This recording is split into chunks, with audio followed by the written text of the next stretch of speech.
आदरणीय साथीहरू, हामी लाइभ कार्यक्रम कोभिड-19 संवाद कार्यक्रम लिएर आएका छौँ। आज हामीसित डाक्टर आशिष झा हुनुहुन्छ, उहाँ यो पाटन हस्पिटलमा कार्यरत हुनुहुन्छ। त्यसै गरी हामीसित नर्स विजया खत्री हुनुहुन्छ भने वरिष्ठ पत्रकार केशव पाठक हुनुहुन्छ। अहिले हामी डाक्टर आशिष झासित कुराकानी गर्नेछौँ र उहाँलाई केन्द्रमा राखेर यहाँहरूले प्रश्न सोध्न सक्नुहुनेछ। अब म उहाँलाई स्वागत गर्छु र साथीहरूलाई प्रश्नको लागि अनुरोध पनि गर्दछु। डाक्टर अनिश झा, मैले यहाँलाई स्वागत गरेँ। वेलकम। धन्यवाद। नमस्ते सबैजनालाई। यो कोभिड-19 को महामारी पाटन हस्पिटलमा हुनुहुन्छ, के गरेर दिन बिताइराख्नु भएको छ, कस्तो छ डाक्टर साहब?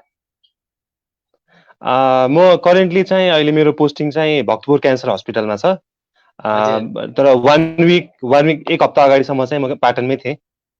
पाटनमा चाहिँ पेसेन्ट जो हामी चाहिँ सेग्रिगेट गरेर हेरिरहेछौँ। कोभिड र नन कोभिड गरेर दुई पार्टमा अस्पताललाई नै विभाजित गरेर हेरिरहेछौँ बिरामीलाई। त्यही भएर चाहिँ अलिकति अरू ठाउँभन्दा अलिकति सेफ छ, हस्पिटल सेफ ठाउँ छ हाम्रो चाहिँ। अरू ठाउँमा गएर हेर्दाखेरि बुझ्दाखेरि चाहिँ त्यसरी नहेरेको कारणले गर्दाखेरि चाहिँ इन्फेक्सनहरू स्प्रेड हुने चान्सेसहरू पनि बढेको देख्छु म चाहिँ। मैले यहाँ लेखेर फेसबुकमा राख्दाखेरि मैले डाक्टर साहबलाई पाटनकै भनेर राखेको छु। त्यसो भएर पाटन हस्पिटलसितै सम्बन्धित भएर पनि यहाँ प्रश्नहरू आएका छन् डाक्टर साहब। अब म सोझै प्रश्नमा गएँ। शेखर शर्मा सोध्नुहुन्छ, अहिले पाटन हस्पिटलमा कोभिड-19 का बिरामी कति छन् र अवस्था कस्तो छ भनेर सोध्नुहुन्छ डाक्टर साहब।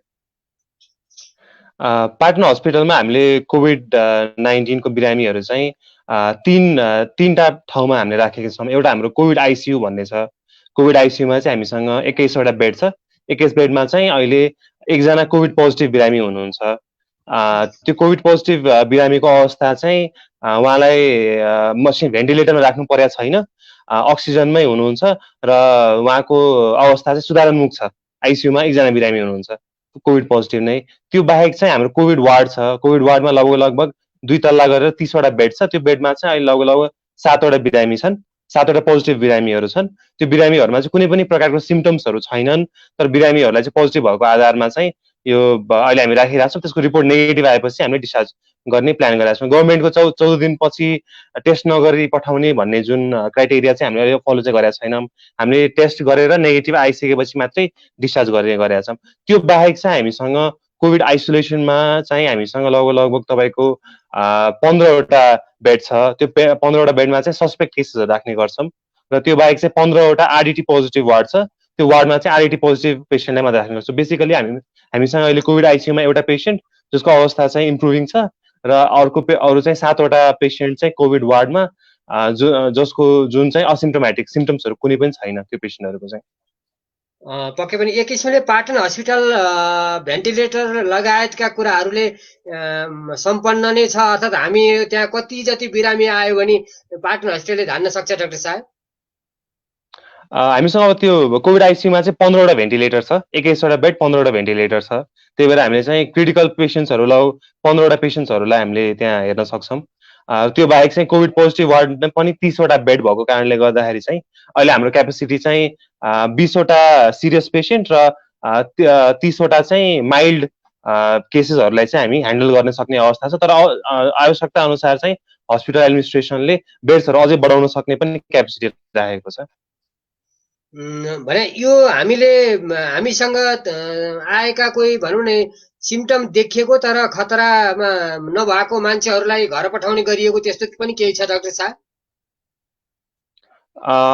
अहिलेसम्म चाहिँ हामीले त्यो पोजिटिभ पेसेन्ट्सहरूलाई त्यसरी चाहिँ पठाउने चाहिँ गरेका छैनौँ अहिलेसम्म चाहिँ। तर इनकेस चाहिँ अब हाम्रो बेडहरू फुल हुँदै गयो भने चाहिँ पोजिटिभ तर सिम्टम्सहरू नभएको जस्तो माइल्ड सिम्टम, ज्वरो, थकावट, खोकी यस्तो लगायतका सामान्य सिम्टम्सहरू मात्रै भएको पेसेन्टलाई चाहिँ त्यस्तो अवस्थामा घरैमा पठाउनु पर्ने अवस्था आउँछ। तर हाम्रो चाहिँ अहिले 30वटा बेडमा 7वटा पेसेन्ट मात्रै पोजिटिभ अहिले भएको अवस्थामा चाहिँ हामीले चाहिँ त्यो पेसेन्टहरूलाई चाहिँ अहिले हस्पिटलमा राखेर उपचार गरेका छौँ। त्यस्तो अवस्था आइपर्यो भने चाहिँ अवश्य पनि हामीले असिम्टोमेटिक र माइल्ड केसेसलाई घरै पठाउँछौँ। मोडरेट र सिभियर केसेसलाई मात्रै हामीले हस्पिटलमा म्यानेज गर्छौँ। पक्कै पनि डाक्टर साहब। त्यसै गरी जस्मिन श्रेष्ठ सोध्नुहुन्छ, कोभिड-19 को औषधि छैन भन्छन्, तपाईहरुले हस्पिटलमा के गरेर उपचार गर्नुहुन्छ भन्नुहुन्छ?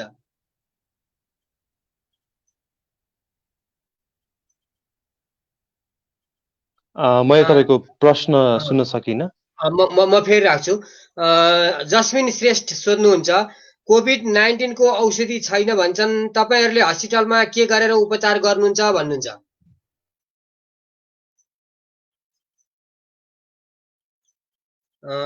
फेरि प्राविधिक रूपले डाक्टर साहबसित डिस्कनेक्ट भइएको छ। अब यो हाम्रो राजधानी उपत्यकाको इन्टरनेटको अवस्था कस्तो छ भन्ने पनि यसले जनाउँछ, किनभने अब हाम्रो डाक्टर साहब आउनु पनि भएको छ। म अब उहाँलाई म जोड्ने छु। डाक्टर साहब, म फेरि प्रश्न राखौँ। जस्मिन श्रेष्ठ भन्नुहुन्छ, कोभिड-19 को औषधि छैन भन्छन्, तपाईहरुले हस्पिटलमा के गरेर उपचार गर्नुहुन्छ भन्नुहुन्छ? अहिले त बेसिकली सिम्टोमेटिक म्यानेजमेन्ट हो। कुनै पनि पेसेन्टलाई जस्तो ज्वरो आछ भने ज्वरोको औषधि, खोकी लाग्छ भने खोकीको औषधि, त्यो अनुसार म्यानेज गर्छौँ। त्यो बाहेक चाहिँ अब आइसियुमा राखेको पेसेन्टहरूलाई चाहिँ अक्सिजन सप्लिमेन्टेसन गर्छौँ। अक्सिजन पनि पहिला क्यानुलाले भएन भने रिजर्भर मास्कमा राखेर उपचार गर्छौँ। र सेकेन्डरी इन्फेक्सन्सहरू छ भने सेकेन्डरी इन्फेक्सन्स म्यानेज गर्छौँ। त्यो बाहेक चाहिँ जस्तो कोभिड पेसेन्ट्सहरूमा चाहिँ एउटा यो थ्रोम्बोटिक रिस्कहरू चाहिँ बढी हुन्छ।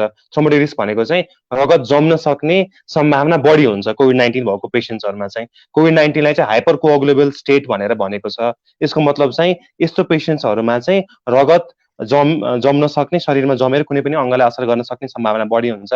त्यसैले चाहिँ रगत पातलो गर्ने औषधि पनि हामीले यस्तो बिरामीहरूमा सुरु गर्छौँ। जस्तो इनोक्सापेरिन भन्ने औषधि हामी सुरु गर्छौँ। र त्यो बाहेक भर्खरै हिजो र 2-3 दिन अगाडि चाहिँ एउटा ट्रायल आएको छ। सर्ट टर्म स्टिरोइडले चाहिँ अक्सिजन चाहिने र भेन्टिलेटरमा राखेको बिरामीहरूलाई चाहिँ केही दिनको यो स्टिरोइडको औषधि दियो भने चाहिँ त्यसले चाहिँ इम्प्रुभमेन्ट देखाएको छ। अक्सिजन रिक्वायरमेन्टदेखि मोर्टालिटी पनि रिड्युस गरेको छ भनेर आएको कारणले गर्दाखेरि चाहिँ हामीले जुन हाम्रोमा आइसियुमा भएको पेसेन्टलाई चाहिँ मिथाइल प्रेडनिसोलोन भन्ने औषधि चाहिँ सुरु गरेका छौँ। र त्यो बाहेक चाहिँ एउटा डेक्सामेथाजोन भन्ने एउटा नयाँ ट्रायलले पनि त्यसले पनि इम्प्रुभमेन्ट देखाउँछ भनेर ट्रायलमा आएको छ। अबदेखिको बिरामीहरूलाई चाहिँ हामीले त्यो युज गर्ने प्लान गरेका छौँ। तर अहिले जुन डाक्टर साहबले भन्नुभएको औषधिको पनि 40% काम गरेको, 60% काम नगरेको भन्ने पनि मैले न्युज पढेको थिएँ डाक्टर साहब। यो के हो? यो डेक्सामेथाजोनको चाहिँ यो जुन हिजो अस्ति भर्खरको यो चाहिँ अब एउटा ट्रायलमा चाहिँ लगभग 6000 जति पार्टिसिपेन्टको ट्रायलमा चाहिँ अक्सिजन चाहिने र भेन्टिलेटरमा राखेको बिरामीहरूलाई चाहिँ डेक्सामेथाजोन भन्ने औषधि 6 mg सुईबाट अथवा मुखबाट खुवाएर 10 दिनसम्म दियो भने चाहिँ लङ टर्म मोर्टालिटी यो पाउने बिरामी र नपाउने बिरामी ग्रुपमा हेर्दाखेरि चाहिँ यो पाउने बिरामीमा चाहिँ लगभग तपाईँको आधी जति बिरामीमा चाहिँ मोर्टालिटी कम देखिएको, कम मान्छे मरेको। अर्को ग्रुपमा बढी मान्छे मरेको, यो ग्रुपमा कम मान्छे मरेको कारणले गर्दाखेरि चाहिँ केही फाइदा हुन सक्छ है भनेर चाहिँ भनेको। पुरै काम गर्ने भनेर भने चाहिँ होइन, तर केही बेनिफिट देखाउन सक्छ भनेर त्यो ट्रायलले देखाएको हो। म त्यसै गरी सविता खनाल सोध्नुहुन्छ, कोभिड-19 भाइरस कुन जातको हो? यो भाइरसहरू कति प्रकारका हुन्छन् भन्नुहुन्छ? भाइरसहरू बेसिकली चाहिँ दुई प्रकारमा डिभाइड गर्न सकिन्छ। आरएनए भाइरस र डिएनए भाइरस भनेर भन्न सकिन्छ। आरएनए भनेको राइबोअक्सिन्युक्लिक एसिड र डिएनए भने डिअक्सिराइबोन्युक्लिक एसिड हो। यो दुई प्रकारको भाइरस हुन्छ। कोरोना भाइरस भनेको चाहिँ एक प्रकारको यो चाहिँ तपाईँको आरएनए भाइरस हो। यो चाहिँ कोरोना भाइरस फ्यामिली, यो जुन हामी कोभिड-19 भन्ने अहिले कुरा गरिरहेछौँ, यो चाहिँ कोरोना भाइरस फ्यामिलीको भाइरस हो। यो कोरोना भाइरस फ्यामिलीमा चाहिँ यो लगभग तपाईँको 7वटा मान्छेलाई संक्रमण गर्न सक्ने 7 किसिमका भाइरस छन्। त्यो मध्ये चाहिँ 4वटा चाहिँ एकदम कमन र त्यो कोरोना भाइरसले हामीलाई असर गरिराख्ने खालको भाइरसहरू हुन्। त्यो बाहेक 3वटा चाहिँ अलिकति सिभियर खालका भाइरस हुन्। त्यो मध्ये चाहिँ 2003मा सार्स भाइरस भनेर आएको थियो, त्यो अलिक डेडली भाइरस थियो। यो कोरोना भाइरस फ्यामिलीकै हो। त्यसपछि 2012मा MERS middle east respiratory syndrome भन्ने भाइरस, मर्स भाइरस भन्ने आएको थियो। त्यो पनि अलिकति सिरियस भाइरस थियो। र अहिले 2019को डिसेम्बरमा चाहिँ कोभिड यो SARS-CoV-2 2003मा सार्स, यो चाहिँ SARS-CoV-2 भन्ने भाइरस हो। यसले चाहिँ कोभिड-19 भन्ने रोग लगाउँछ। SARS-CoV-2 चाहिँ भाइरस हो, रोगको नाम, यसले जुन रोग गर्छ त्यसलाई चाहिँ कोभिड-19 भनिन्छ। दुईटा फरक फरक कुरा हुन्। सो यो चाहिँ कोरोना भाइरस हामीसँग कोरोना भाइरसले मान्छेहरूलाई चाहिँ धेरै लामो समयदेखि असर गरिरहेको छ। तर त्यो मध्येको चाहिँ SARS-CoV-2 चाहिँ अहिले 2019को डिसेम्बरमा देखिएपछि चाहिँ यसलाई SARS-CoV-2 नाम दिएको हो र COVID-19 भन्ने यसले चाहिँ डिजिज गराउँछ। भाइरसहरू त्यस्तै गरी भाइरसहरू धेरै प्रकारका हुन्छन्। HIV पनि एउटा भाइरस हो, हेपाटाइटिस बीले पनि भाइरसले गराउँछ, हेपाटाइटिस सी पनि भाइरसले गराउँछ। त्यो बाहेक पनि निकै इबोलाले पनि भाइरसले नै गराउँछ। त्यस्तै भाइरसको निकै धेरै प्रकारका भाइरस छन्। तर बेसिकली भाइरसहरूलाई चाहिँ आरएनए र डिएनए गरेर दुई भागमा चाहिँ विभाजन गरिएको हुन्छ र यो सार्स यो जुन कोरोना COVID-19 भन्ने चाहिँ यो एक प्रकारको कोरोना भाइरस हो। यो बाहेक पनि कोरोना भाइरस अरू पनि छन्। भनेपछि यो 2002 मा आएको र यो 2019 मा आएको चाहिँ नि उस्तै भाइरस हो डाक्टर साहब? उस्तै भएको कारणले गर्दाखेरि त्यसलाई चाहिँ यसलाई चाहिँ SARS-CoV-2 नाम दिएको हो। त्यसै गरी विश्व पौडेल सोध्नुहुन्छ COVID-19 भाइरस लाइभ भाइरस हो कि होइन? लाइभ होइन भने यो कसरी सर्छ? भाइरस सबै लाइभ नै हुन्छन्। भाइरस लाइभ हुन्छ र भाइरस लाइभ भएकै कारणले गर्दाखेरि चाहिँ इन्फेक्सन हुने हो। त्यो भाइरसले होस्ट पाएन, भाइरसलाई चाहिँ संक्रमण फैलाउनलाई होस्ट चाहिन्छ। होस्ट चाहिँ मान्छे पनि हुनसक्छ, अरू जनावर पनि हुन सक्छन्। भाइरसले होस्ट पाएन भने चाहिँ त्यो चाहिँ मरेर जान्छ भनौँ न। यो सर्ने तरिका चाहिँ भाइरस हाम्रो यो SARS-CoV-2 कै कुरा गर्दाखेरि चाहिँ बेसिकली दुईटा माध्यमबाट सर्छ। एउटा चाहिँ रेस्पिरेटरी, एउटा चाहिँ कन्ट्याक्ट। रेस्पिरेटरी भनेको चाहिँ तपाईँको श्वास प्रश्वासको माध्यमबाट रेस्पिरेटरी ड्रपलेटहरू कणहरू रेस्पिरेटरी कणहरू चाहिँ मुखमा श्वास प्रश्वास गर्दाखेरि चाहिँ केही कणहरू बाहिर निस्किन्छन्। त्यो कणमा चाहिँ भाइरस लाइभ भाइरस हुन्छ। त्यो लाइभ भाइरस चाहिँ यदि अर्को मान्छेको मुखमा, नाकमा अथवा आँखामा गयो भने चाहिँ त्यो भाइरसले होस्ट पाउँछ। भनेपछि खाना खाने ठाउँ पाउँछ त्यसले बेसिकली। त्यो होस्ट पाइसकेपछि त्यो भाइरसले आफ्नो नम्बर बढाउँदै जान्छ। नम्बर बढाउँदै गएर चाहिँ शरीरमा फैलिन्छ र इन्फेक्सन हुन्छ। एउटा बाटो त्यो भयो। अर्को बाटो चाहिँ भाइरस केही बेरसम्म चाहिँ अरू सर्फेसहरूमा जस्तो यो रेलिङहरूमा अथवा लिफ्टको बटनहरूमा अथवा कुनै पनि सर्फेसहरूमा चाहिँ भाइरस बस्न सक्छ। त्यो भाइरसलाई चाहिँ हामीले हातले छोएर त्यो हातले हामीले आफ्नो मुख, नाक अथवा कानलाई छोयो भने चाहिँ त्यहाँबाट त्यो लाइभ भाइरस चाहिँ सर्छ। तर त्यो भाइरस त्यहाँ केही बेरसम्म कुनै सर्फेसमा 12 घण्टा, कुनै सर्फेसमा 1 दिन, कुनै सर्फेसमा 2 दिन, कुनै सर्फेसमा 3 दिन, यो थरीको डाटाले डिफ्रेन्ट डाटा भनेका छन्। तर बेसिकली 2 देखि 3 दिनसम्म चाहिँ त्यो डिफ्रेन्ट सर्फेसेसमा बाँचिरहन्छ। र त्यो बिचमा चाहिँ यदि हामीले आफ्नो हातले त्यो भाइरसलाई छोएर आफ्नो मुख, नाक अथवा आँखा छोयौँ भने चाहिँ भाइरस सर्छ। त्यसपछि त्यो भाइरस डेड भइसकेपछि, होस्ट नपाएको अवस्थामा डेड भइसकेपछि छोयौँ भने चाहिँ त्यो भाइरसले चाहिँ संक्रमण गराउँदैन। यो जस्तो डाक्टर साहब त्यसको वातावरण त्यसलाई मिलाउने भनेको चाहिँ हाम्रो मानवको शरीर हो, सेल हो। किनभने जस्तो यत्तिकै छालामा आएर त त्यसले केही गर्न सक्दैन होला भन न। सक्दैन। हजुर, भने सक्दैन। त्यो हाम्रो सबभन्दा खतरा हुने कुन चाहिँ ठाउँमा पुगेपछि हामीलाई खतरा हुने हो? हामी त्यसका लागि अलि सतर्क हुने चाहिँ कसरी हुन्छ भनौँ न अलिकति। सतर्क हुने भनेको हामीले सुरुदेखि नै भनेकै कुराहरू तीनटै कुराहरू हो। सोसियल डिस्टेन्सिङ, किनकि हाम्रो के छ भन्दाखेरि यो रेस्पिरेटरी श्वास प्रश्वासबाट जुन कणहरू आउँछन् नि त्यो चाहिँ 2 मिटर अथवा 6 फिट भन्दा टाढा जाँदैन भन्ने रिसर्चले देखाएको छ। त्यही भएर सोसियल डिस्टेन्सिङ 2 मिटरको सोसियल डिस्टेन्सिङ भनेकै कारणै त्यही हो। यो रेस्पिरेटरी ड्रपलेटहरू चाहिँ 2 मिटर भन्दा टाढासम्म नजान सक्ने भएको कारणले गर्दाखेरि कुनै मान्छेले बोल्दा, खोक्दा, आछ्यु गर्दा त्यो कणहरू चाहिँ 2 मिटर भन्दा टाढा जान सक्दैन, 2 मिटर भित्रैसम्म रहन्छ र हामीलाई त्यो भाइरसले हामीलाई असर गर्दैन भनेर एउटा कुरा थियो। अर्को चाहिँ तपाईँको मास्क लाउने। मास्क लगाइसकेपछि दुईटा फाइदा। एउटा चाहिँ हामीसँग भएको रेस्पिरेटरी ड्रपलेट पनि भाइरस जान सक्ने भएन र अरू मान्छेले यदि नजिक आएर 2 मिटर भन्दा नजिकको मान्छेले खोक्दा बोल्दा त्यो भाइरसका कणहरू बाहिर निकालेछ भने मास्कले प्रोटेक्सन गर्छ हामीलाई। दुईटा कुरा थियो। अर्को सबसे महत्त्वपूर्ण कुरा चाहिँ ह्यान्ड वासिङ अथवा सेनिटाइजेसन। यसले चाहिँ के गर्छ भन्दाखेरि हाम्रो हात, किनकि हाम्रो हातले चाहिँ हामीले कहाँ अन्जानीमा कहाँ छोएको हुन्छौँ हामीलाई थाहा पनि हुँदैन। हाम्रो मुखमा छुइराख्ने, आँखा छुइराख्ने, कपाल चलाइराख्ने बानी हुन्छ र हामीले कुनै पनि बेलामा हामीले कुनै सर्फेस छोएर मुख छोयौँ भने चाहिँ त्यो सर्फेसहरूबाट हाम्रो मुखमा चाहिँ त्यो भाइरस सर्न सक्छ। त्यही भएर हात चाहिँ घरिघरि टाइममा साबुन पानीले धुने अथवा सेनिटाइजरले सफा गऱ्यौँ भने चाहिँ त्यो भाइरसहरू सर्दैन। सो बेसिकली यो तीनवटा कुरा नै राम्ररी गर्न सक्यो भने चाहिँ त्यो भाइरसलाई हामीले धेरै कन्ट्रोल गर्न सक्छौँ। यो त हो नि डाक्टर साहब। मैले भन्न खोजेको जस्तो भनौँ न, आँखाको भित्र गयो भने सेल भेटिहाल्यो होला होइन, अर्थात् नाकको भित्र जाँदाखेरि कति भेट्न सक्छ, अर्थात् मुखबाट भयो भने खाएर पेटतिर पुग्ने हुन्छ होला, त्यसले धेरै असर गर्ने सम्भावना रहन्छ होला, किनभने पेटतिर भएपछि त त्यसलाई खाइदिन्छ भन्ने पनि कतिपय डाक्टर साहबहरूको कुरा छ। भनेपछि सबभन्दा खतरनाक चाहिँ नि नाकबाट छिरेको या आँखाबाट छिरेको हो डाक्टर साहब?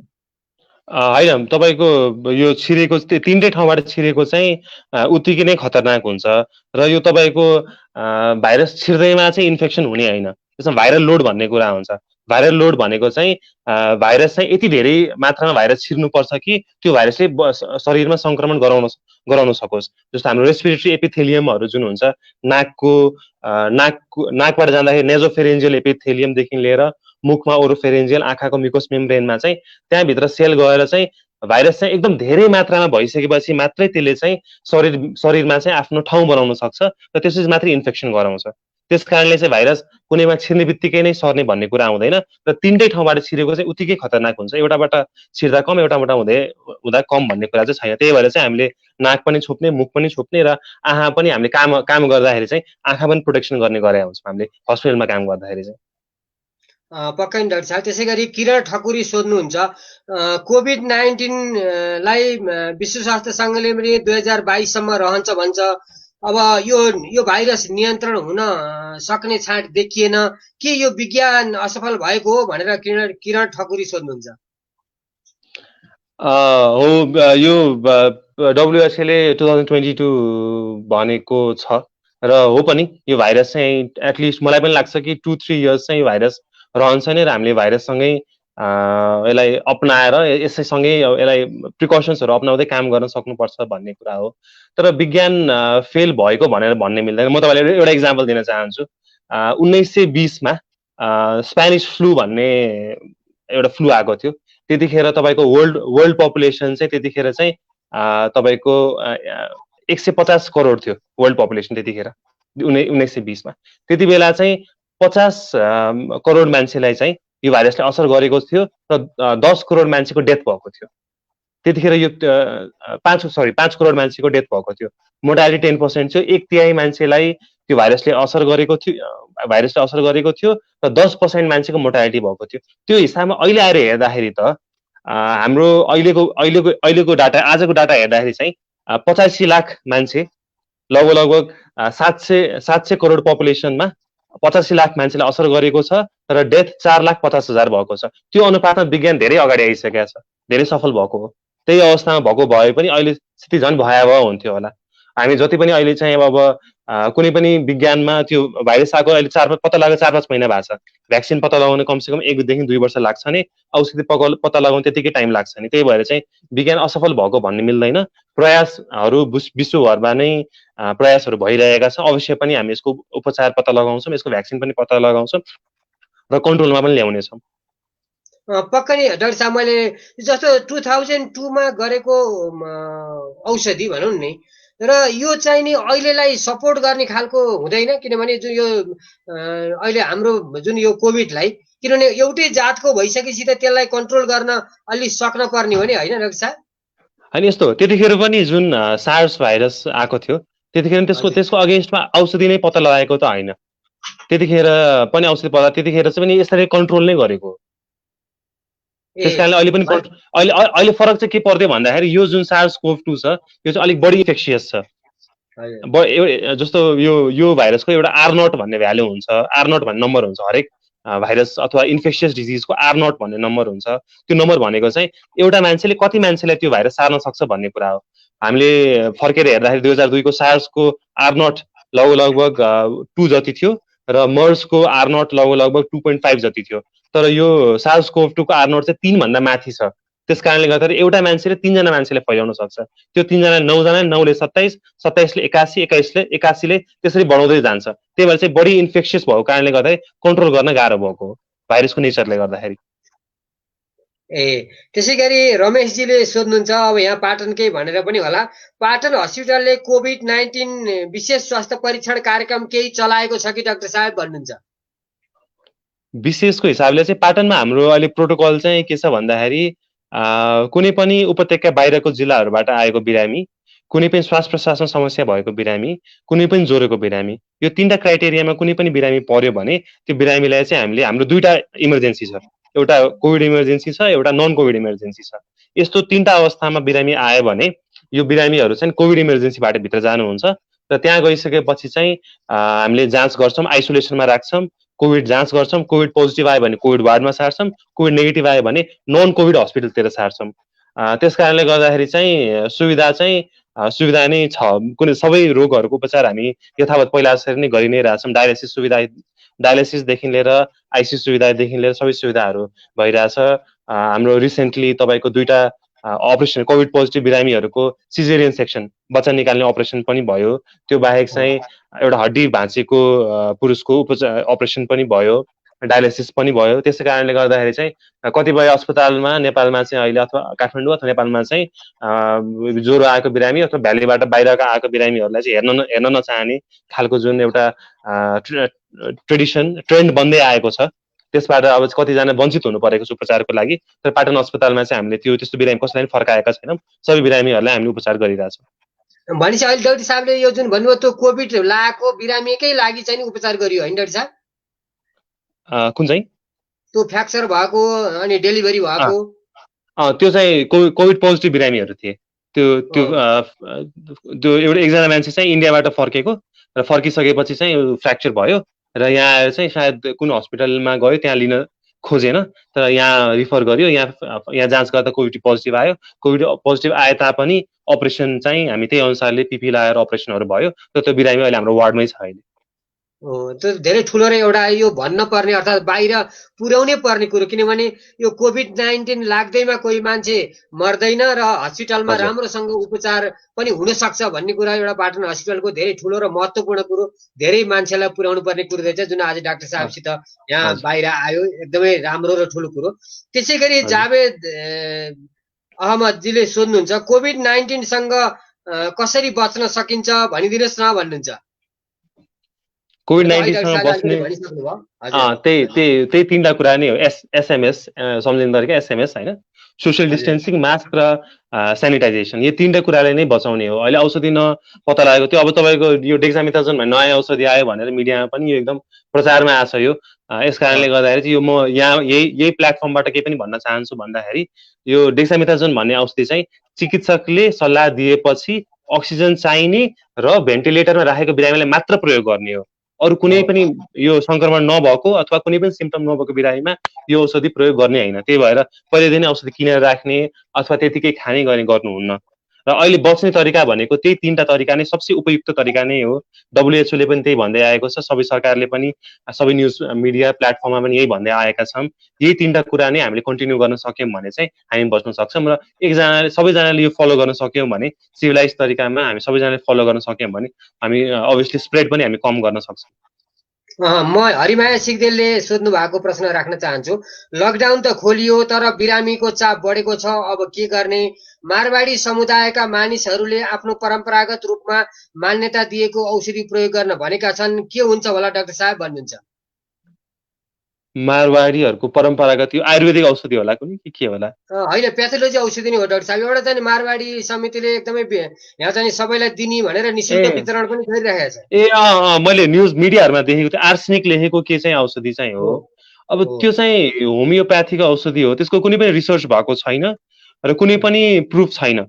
त्यही भएर चाहिँ म नखाने सल्लाह दिन्छु, किनकि साइड इफेक्टहरू के आउला होइन। त्यसले गर्दाखेरि चाहिँ र कुनै पनि ट्रायलले कुनै पनि विश्वभरमा यतिका ट्रायल हुँदै पनि त्यो प्रुभ नभएको हिसाबले चाहिँ त्यो औषधि चाहिँ प्रयोग नगर्दा राम्रो होला। मेरो विचारमा चाहिँ म प्रयोग नगर्न सल्लाह दिन्छु।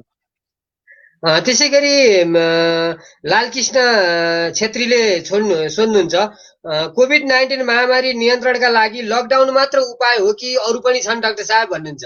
हो त लकडाउन अलि खुकुलो गरिएको छ, खुकुलो त गरिएको छ। नियन्त्रणको लागि त उपाय भनेको नै टेस्टिङ यही नै हो। जति टेस्ट गर्न सक्यो, टेस्ट गरेर आइसोलेट गर्न सक्यो, त्यति छिटो कन्ट्रोलमा आउँछ। अहिले हामी नेपालको अवस्था हेर्दा चाहिँ अहिले चाहिँ हामी टेस्टिङ क्यापेसिटी गभर्मेन्ट लेभलमा मात्रै छ। जबसम्म यो टेस्टिङ क्यापेसिटी प्राइभेटमा एक्सपेन्सन हुँदैन र वाइड स्प्रेड टेस्टिङ हुँदैन तबसम्म हामीले यो इन्फेक्सनलाई कन्ट्रोल गर्न सक्दैन।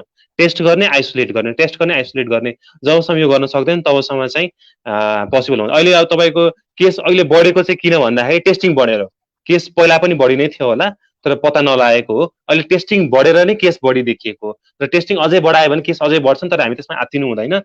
जति धेरै टेस्टिङ भयो त्यति धेरै केस डिटेक्सन हुन्छ, त्यति धेरै आइसोलेसन हुन्छ र त्यति चाँडो हामी कन्ट्रोलमा ल्याउन सक्छौँ यो भाइरसलाई। अहिले चाहिँ सायद क्वारेन्टाइन फेसिलिटिजहरू पनि त्यति राम्रो उपयुक्त नभएको हिसाबले चाहिँ क्वारेन्टाइन फेसिलिटिज भित्र नै स्प्रेड भइरहेछ जस्तो लाग्छ मलाई चाहिँ।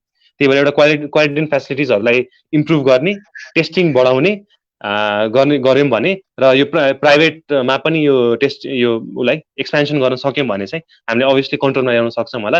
र लकडाउन नभए तापनि हामीले यो सोसियल डिस्टेन्सिङको नर्म्स चाहिँ आफ्नो लागि र देशको लागि चाहिँ त्यो मेन्टेन गरिराख्नुपर्छ। लकडाउन भएको बेला मात्रै चाहिँ घरमा बस्ने र सोसियल डिस्टेन्सिङ गर्ने भन्ने नभइकन अहिले पनि हामी बाहिर जाँदाखेरि चाहिँ यो सोसियल डिस्टेन्सिङ, मास्क र सेनिटाइजेसनको फलो गर्न सक्यौँ भने चाहिँ हामीले कन्ट्रोलमा ल्याउन सक्छौँ होला यो कोरोना। म अन्तिम प्रश्न अब डाक्टर साहबलाई राख्छु। अब किनभने यहाँ अमृत कार्की सोध्नुहुन्छ, नेपालमा जसरी अहिले पछिल्लो समय फैलिएको छ यसले सन्तास बढाएको छ, यो यसमा लिनुपर्ने प्रिकर्सन अर्थात् यसमा आत्तिएर मात्रै पनि नहुने होला, गर्ने चाहिँ नि के डाक्टर साहब भन्नुहुन्छ? यो केसहरू बढ्दै गएको हिसाबमा हजुर अहिले आत्तिनु पर्ने अवस्था होइन। आत्तिएर हामी यसलाई कन्ट्रोलमा ल्याउन सक्दैनौँ, आत्तिनु पर्ने अवस्था छैन। अहिले चाहिँ मैले अघि भनिहालेँ त्यही नै कुरा हो। यो टेस्टिङ धेरै भएको हिसाबले नै केसहरू बढी हुँदै आएको छ। हाम्रो क्यापेसिटी बिस्तारै बढेर दिनको 10,000 भन्दा बढी टेस्टहरू गर्ने सक्ने क्यापेसिटीमा आएको छौँ। इनिसियल डेजमा टेकुमा मात्रै टेस्ट हुँदाखेरि दिनको 50-100वटा टेस्टबाट सुरु गरेर हामी 10,000वटा टेस्ट पर डे गर्न सक्ने अवस्थामा आइसकेका छौँ। त्यो हिसाबले टेस्टिङ बढेकोले गर्दाखेरि केस बढेको, यसमा आत्तिनु पर्ने छैन। अहिले हामीले चाहिँ सबैजना सजग हुनु पर्यो। हामीले चाहिँ सबैजना मिलेर नै एकअर्कालाई बचाउने हो। अहिले यो हामीले यो स्प्रेडलाई कन्ट्रोल गर्ने यो हाम्रै हातमा छ। गभर्मेन्टले आफ्नो तर्फबाट प्रयास गरेको छ, तर त्योभन्दा चाहिँ ठुलो रोल चाहिँ प्रत्येक नागरिकको नै छ। हामी सबैले नै हामी यो सोसियल डिस्टेन्सिङको सबै नर्म्सहरू हामीले फलो गर्न सक्यौँ, ग्यादरिङहरू गरेनौँ, यसरी हामीले प्रिकसन्सहरू लिँदै गयो भने चाहिँ यसलाई हामीले कन्ट्रोल ल्याउन सक्छौँ। आत्तिनु पर्ने अवस्था छ जस्तो लाग्दैन, किनभने नेपालमा हेर्दाखेरि अहिलेसम्म 7,848वटा केस हुँदाखेरि जम्मा 22वटा डेथ भएको छ र टिपिकल कोरोनाले नै गर्दा डेथ भएको केसहरू 4देखि 5वटा भन्दा बढी छ जस्तो लाग्दैन मलाई। त्यही भएर अहिले आत्तिनु पर्ने अवस्था छैन। हाम्रोमा यो जुन स्ट्रेन छ त्यो सायद स्ट्रेन अलिकति विक स्ट्रेन हुनसक्छ, एउटा सम्भावना त्यो हुनसक्छ, अथवा हाम्रो यो साउथ एसियन पपुलेसनलाई यो भाइरसले कम एफेक्ट गरेको पनि हुनसक्छ। कुनै लजिक, कुनै साइन्टिफिक रिजन त छैन, तर देखिएको अब्जर्भेसनको हिसाबले चाहिँ हुनसक्छ। तर हामीले चाहिँ आत्तिनु पर्ने अवस्था छैन। मोर्टालिटी यो भाइरसको बाहिर हेर्दा मोर्टालिटी 2देखि 3% छ र नेपालमा त्यो मोर्टालिटी हेर्दा त्यो त झन्नै कम छ, अझै कम छ। त्यही भएर आत्तिनु पर्ने अवस्था छैन। तर हामी सबैजना सजग चाहिँ भइराख्नुपर्छ। यो भाइरस अहिले 1-2 वर्ष रहन्छ नै र हामीले एकदम केयरफुल भएर चाहिँ काम आफ्नो अगाडि बढाउनुपर्छ। अन्त्यमा डाक्टर साहब यहाँ के भन्न चाहनुहुन्छ? लगभग भन्ने कुराहरू यति भन्यौँ नै। अब सबैजनाले नै यो हामी we have to fight it together, होइन, सबैजना सँगै यसको अगेन्स्टमा लड्नुपर्छ। सरकारलाई मात्रै गाली गरेर अथवा त्यो अब मात्रै हुँदैन। सबैजना मिलेर लाग्यो, सरकार प्लस हामी सबै नागरिकहरू मिलेर लाग्यो भने मात्रै हामीले यो रोगलाई कन्ट्रोल गर्न सक्छौँ र आश गरौँ चाँडै कुनै औषधि, कुनै भ्याक्सिन चाँडै डिस्कभर हुन्छौँ र हामीले पहिला जस्तै हाम्रो दिनचर्या पहिला जस्तै फेरि कन्टिन्यू गर्न सक्छौँ कुनै दिन। हस् डाक्टर साहब, मैले यहाँलाई बिदा गरेँ। हस्, धन्यवाद। आदरणीय साथीहरू, अब हामीसित विजया खत्री जो नर्स हुनुहुन्छ उहाँ आउनुभएको छ र उहाँलाई केन्द्रमा राखेर तपाईँहरूले प्रश्न सोध्न सक्नुहुनेछ। उहाँ पनि हाम्रो नेहरू हस्पिटलमा कार्यरत हुनुहुन्छ र अब हामी विजया खत्री जो नर्स हुनुहुन्छ, विजयाजी यहाँ म कार्यक्रममा स्वागत गरेँ। नमस्कार। हजुर नमस्ते सर। आरामै हुनुहुन्छ? अनि यो कोभिड सुनिएको छ, यो आरामै हुनुहुन्छ? कोभिड-19 को यस्तो महामारी छ, कसरी काम गरिराख्नु भएको छ सुनाउनुहोस् न। हजुर अब यस्तै छ काम गर्दाखेरि चाहिँ अब हामीले अब हस्पिटलमा त्यही पिपीहरू लगाएर नै काम गर्ने गरेको छौँ होइन इक्विपमेन्ट्सहरू दिएर मेन भनेको चाहिँ अब न्युरो हस्पिटलमा चाहिँ अब पोजिटिभ केसेसहरू चाहिँ अझसम्म देखिएको पाइएको छैन हाम्रोमा त्यही नै हो हजुर म अब यहाँलाई प्रश्नतिरै गएँ निमिषा पौडेल सोध्नुहुन्छ एउटा नर्सले कोभिड-19 बिरामी र अन्य बिरामीहरूलाई हेरविचार गर्दा कस्तो फरक हुन्छ भनेर सोध्नुहुन्छ हजुर यसमा चाहिँ के हुन्छ भन्दाखेरि चाहिँ कोभिड-19 बिरामीको हेरचाह र अन्य बिरामीहरूको हेरचाह गर्दाखेरि चाहिँ धेरै नै फरक हुन्छ होइन जस्तै अब नर्मल बिरामीहरूलाई हेरचाह गर्दाखेरि चाहिँ हामीले अब नर्सेस ड्रेसहरू हुन्छ नर्मल ड्रेसहरू लगाएर हेरचाह गर्न सकिन्छ गाउनहरू मात्रै लगाएर पनि हेरचाह गर्न सकिन्छ होइन अनि रिस्कहरू पनि धेरै नै कम हुन्छ कि नर्मल पेसेन्टहरूलाई हेर्दाखेरि चाहिँ अब यो कोभिड-19 पेसेन्टहरूलाई हेर्दाखेरि चाहिँ धेरै नै रिस्क हुने होइन सर्ने चान्सेसहरू धेरै हुन्छ जसले गर्दा चाहिँ हामीले पर्सनल प्रोटेक्टिभ इक्विपमेन्ट्सहरू चाहिँ लगाएर होइन आफूलाई सेफ साइडमा राखेर चाहिँ काम गर्नुपर्ने हुन्छ जस्तो यो बाहेक अरू भाइरसहरू पनि लागेका जस्तो रुगा खोकी लागेका बिरामीहरू सितको जुन नर्सले एउटा व्यवहार गर्नुपर्छ र यो कोभिड-19 सित व्यवहार गर्नुपर्ने कुरामा केही फरक हुन्छ कि के हुन्छ विजयजी हजुर धेरै नै फरक हुन्छ यो कोभिड-19 भाइरस भनेको चाहिँ एउटा एकदम ट्रान्समिसन हुने भाइरस हो होइन अरू भनेको चाहिँ अब ट्रान्समिसन सबै भाइरसहरू ट्रान्समिट हुन्छ भन्ने पनि हुँदैन होइन अनि त्यो अब इन्फ्लुएन्जाहरू जस्तै फिभरहरू अनि फिभरहरू आएको अब इन्फ्लुएन्जा भाइरसहरू हुन्छ नि जस्तै त्योहरू चाहिँ सर्ने हुँदैन नि त त्यो त्यसको लागि चाहिँ केयर गर्दाखेरि चाहिँ राम्रो हुन्छ अरूमा चाहिँ अब यो कोभिडमा चाहिँ एकदम रिस्क नै हुन्छ पक्कै पनि त्यसै गरी सृजना पन्त सोध्नुहुन्छ कोभिड-19 परीक्षणमा डाक्टरले के गर्छन् र नर्सले के गर्नुपर्छ मेन भनेको चाहिँ अब कोभिड-19 पेसेन्टमा चाहिँ भूमिका भनेको चाहिँ डाक्टर र नर्स दुवैको इक्वल्ली नै हुन्छ होइन इक्वल्ली हुँदाखेरि चाहिँ डाक्टरको काम भनेको चाहिँ मेन भनेको अहिले भ्याली बाहिरबाट आउने पेसेन्टहरूलाई चाहिँ अब ट्राभल हिस्ट्रीहरू लिने डाक्टरको काम हुन्छ होइन ट्राभल हिस्ट्रीहरू लिएर चाहिँ अब स्वाब कलेक्सनहरू गरेर स्वाबहरू कलेक्ट गरेर चाहिँ डाक्टरहरूले चाहिँ त्यो गर्नुहुन्छ होइन उहाँको साइडबाट चाहिँ अब डायग्नोसिसहरू गर्ने त्यस्तो कामहरू हुन्छ भने हाम्रो नर्सको काम भनेको चाहिँ डाक्टरहरूले जुन चाहिँ स्वाबहरू कलेक्सन गर्नुहुन्छ त्यो स्वाबहरू चाहिँ प्रोपरली ह्यान्डल गरेर होइन स्टोर गराएर ब्लड बक्समा राखेर चाहिँ जुन चाहिँ भिजिटरलाई चाहिँ हामीले पठाउने गरेको छौँ किनभने अब नर्सले त त्यो बिरामीलाई झन् धेरै स्याहार गर्न पर्यो एक किसिमले खुवाइपी पनि सबै नर्सले गर्न पर्यो भनेपछि प्रत्यक्ष रूपले डाक्टरको भन्दा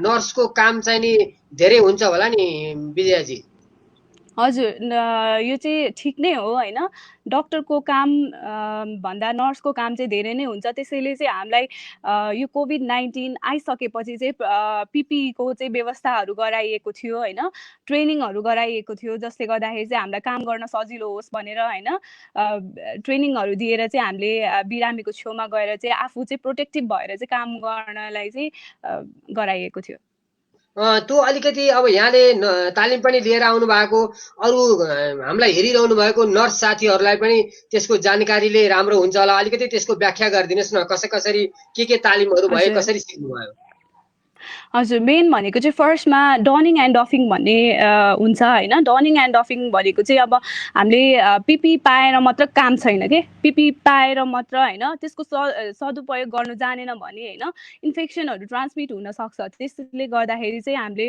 अब त्यो पिपी लगाउने कसरी डनिङ भनेको चाहिँ अब पिपी लगाउने कसरी भनिन्छ होइन पिपी लगाउँदाखेरि चाहिँ अब धेरै कुरा हुन्छ पिपीमा पनि एउटा गाउन मात्र पनि पर्दैन होइन गाउनदेखि लिएर बुट अनि सर्जिकल ग्लोभ्सहरू मास्कहरू गगल्सहरू सबै परेको हुन्छ होइन त्यसको पनि एउटा टेक्निक छ होइन लगाउने स्टेप वाइज टेक्निक गरेर चाहिँ हामीले लगाउनुपर्छ त्यसै गरी त्यो फुकाउने बेलाको लागि पनि तालिमहरू हुन्छ होला नि हजुर त्यो फुकाउनेलाई चाहिँ अब हामीले डफिङ भनिन्छ होइन डफिङ भनिन्छ अनि डफिङ गर्दाखेरि चाहिँ अब एरिया चाहिँ छुट्टै हुन्छ डफिङ गर्नुको लागि होइन पेसेन्ट साइडमा गएर चाहिँ हामीले कहिले पनि त्यो लगाएको पिपीहरू चाहिँ खोलिँदैन छुट्टै छुट्टै भाँडाहरूमा फाल्ने हुन्छ होइन भाँडाहरू राखिएको हुन्छ अनि त्यो खोल्दाखेरि चाहिँ हामीले टेक्निक वाइज नै खोल्नुपर्छ कि गाउन मास्कहरू सबै खोल्ने टेक्निक नै हुन्छ।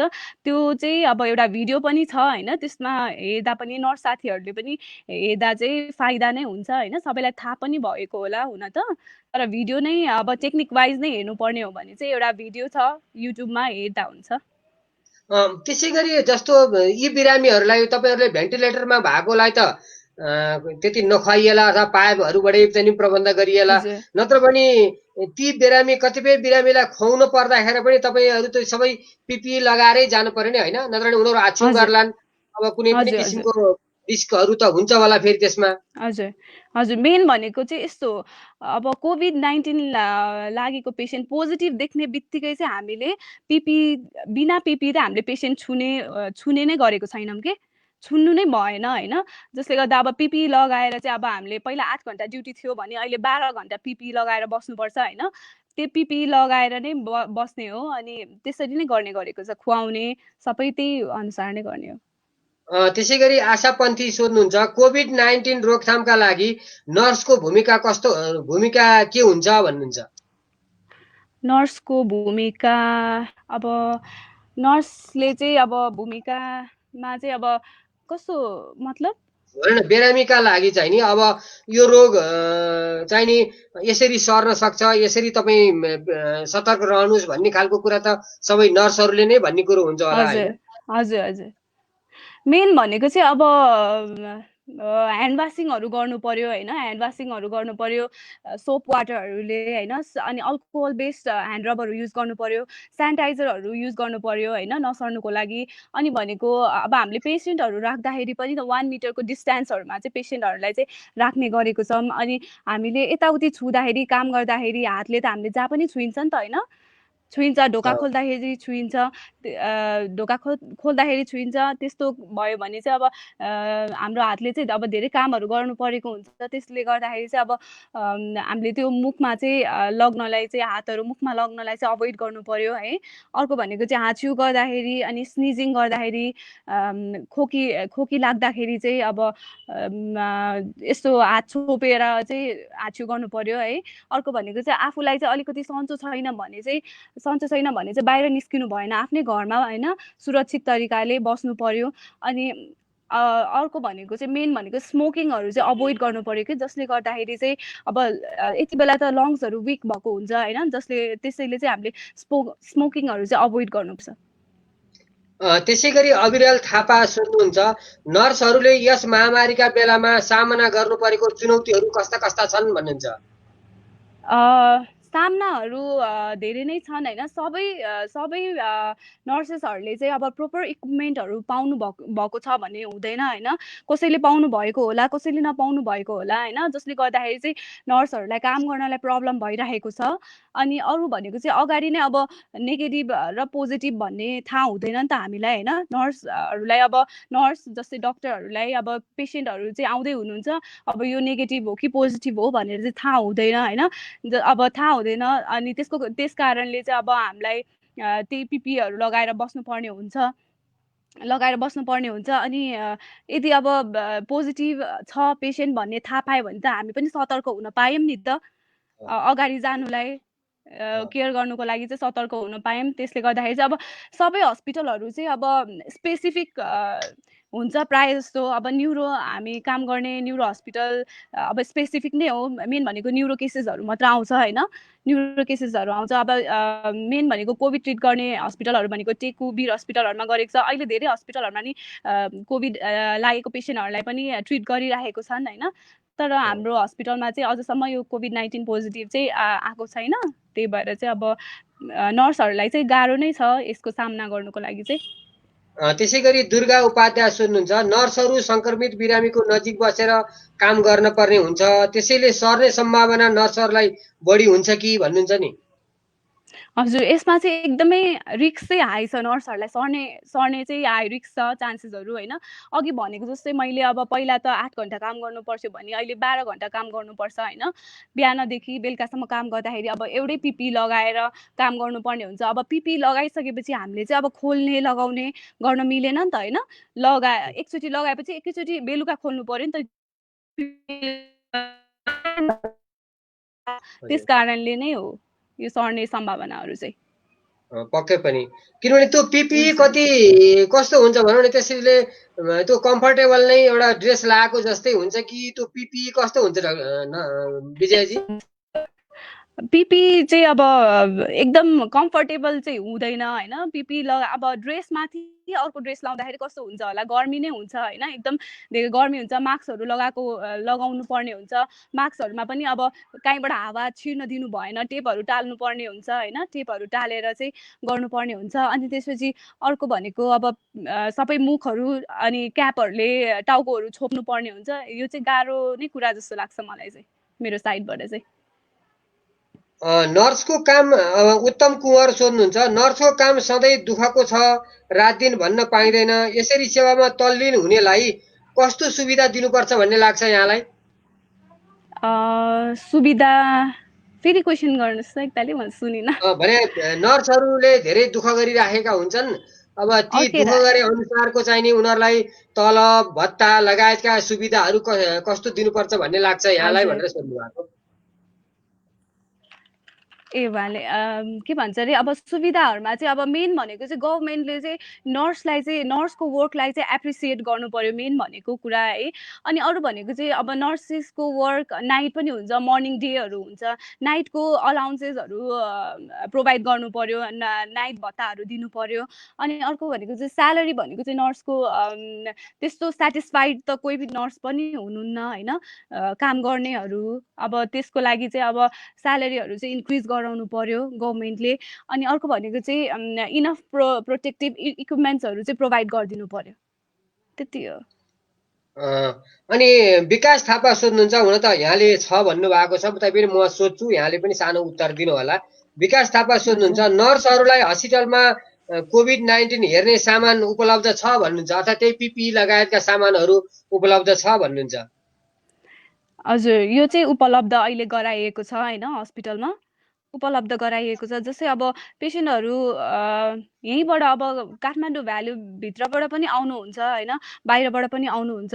अनि आउनुहुन्छ सबैजना नै पोजिटिभ नेगेटिभ अब के हुन्छ सबै त्यो स्वाब पठाइसकेपछि मात्रै थाहा हुन्छ नि त रिपोर्ट त। हामी डाइरेक्ट कन्ट्याक्टमा चाहिँ जाँदैनौँ। हाम्रो हस्पिटलमा चाहिँ के गरिएको छ भन्दाखेरि चाहिँ पेसेन्ट आउनु भएपछि चाहिँ हामीले एउटा सस्पेक्टेड रुम बनाइएको छ कि, सस्पेक्टेड रुम बनाइएको छ जसमा चाहिँ अब ट्राभल हिस्ट्रीहरू कस्तो छ पेसेन्टको, ट्राभल हिस्ट्रीहरू हेरेर अनि पेसेन्ट कुन ठाउँबाट हुनुहुन्छ होइन, कुन ठाउँबाट हुनुहुन्छ त्यस्तो हेरेर चाहिँ एउटा सस्पेक्टेड रुम हुन्छ होइन, त्यो सस्पेक्टेड रुममा राखेर चाहिँ उहाँको स्वाबहरू कलेक्ट गरेर रिपोर्ट नआइन्जेलसम्म चाहिँ अरू वार्डहरूमा चाहिँ सार्दैनौँ। अनि त्यसको लागि चाहिँ अब सामानहरू भनेको चाहिँ त्यो सर्जिकल ग्लोभ्सहरू मेन भनेको पिपीहरू दिनुभएको छ। अनि मास्क युजको लागि चाहिँ N95 मास्कहरू चाहिँ हामीले युजमा राखेको छौँ।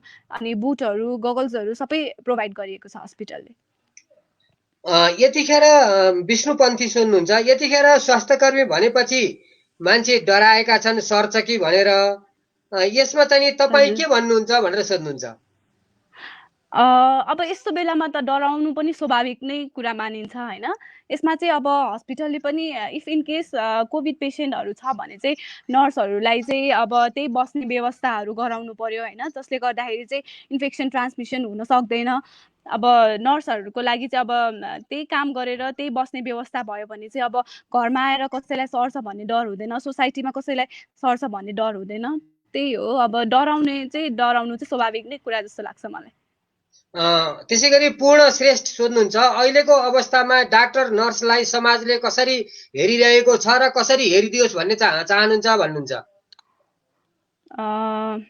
अब यसमा पनि ऊ नै छ, दुइटै एस्पेक्टहरू छ होइन, नेगेटिभ पनि छ पोजिटिभ पनि छ। अहिले हामीले अब डक्टर र नर्स भनेको चाहिँ एउटा फ्रन्ट लाइनर वर्करहरूमा मानिन्छ नि त। त्यसै कारणले गर्दाखेरि चाहिँ अब समाजमा आजकल धेरैजनाले एप्रिसिएट गर्नु पनि भएको छ डक्टर नर्सहरूलाई होइन, वर्कहरूमा। अनि आजकल हामीले सुनिरहेको छौँ नि न्युजहरूमा पनि अब डिस्क्रिमिनेसनहरू भइरहेको छ डक्टर नर्सहरूलाई। हस्पिटलमा काम गर्यो भनेपछि चाहिँ अब घरमा घरबेटीले ढोका नखोलिदिने त्यस्तो गर्ने चाहिँ गर्नु भएन, समाजले चाहिँ त्यसरी हेरिदिनु चाहिँ भएन। अब यहाँको हस्पिटलमा चाहिँ नि ड्युटी कसरी राखिएको छ र कसरी काम गरिराख्नु भएको छ अहिले यो कोभिड-19 मा चाहिँ केही परिवर्तन छ?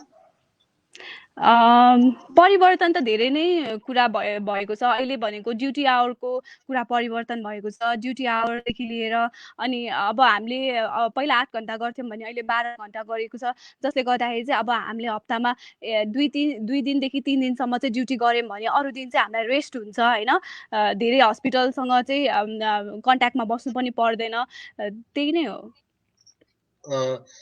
अब अन्त्यमा अब यहाँले यहाँ महत्त्वपूर्ण कुराहरूको जानकारी दिनुभयो।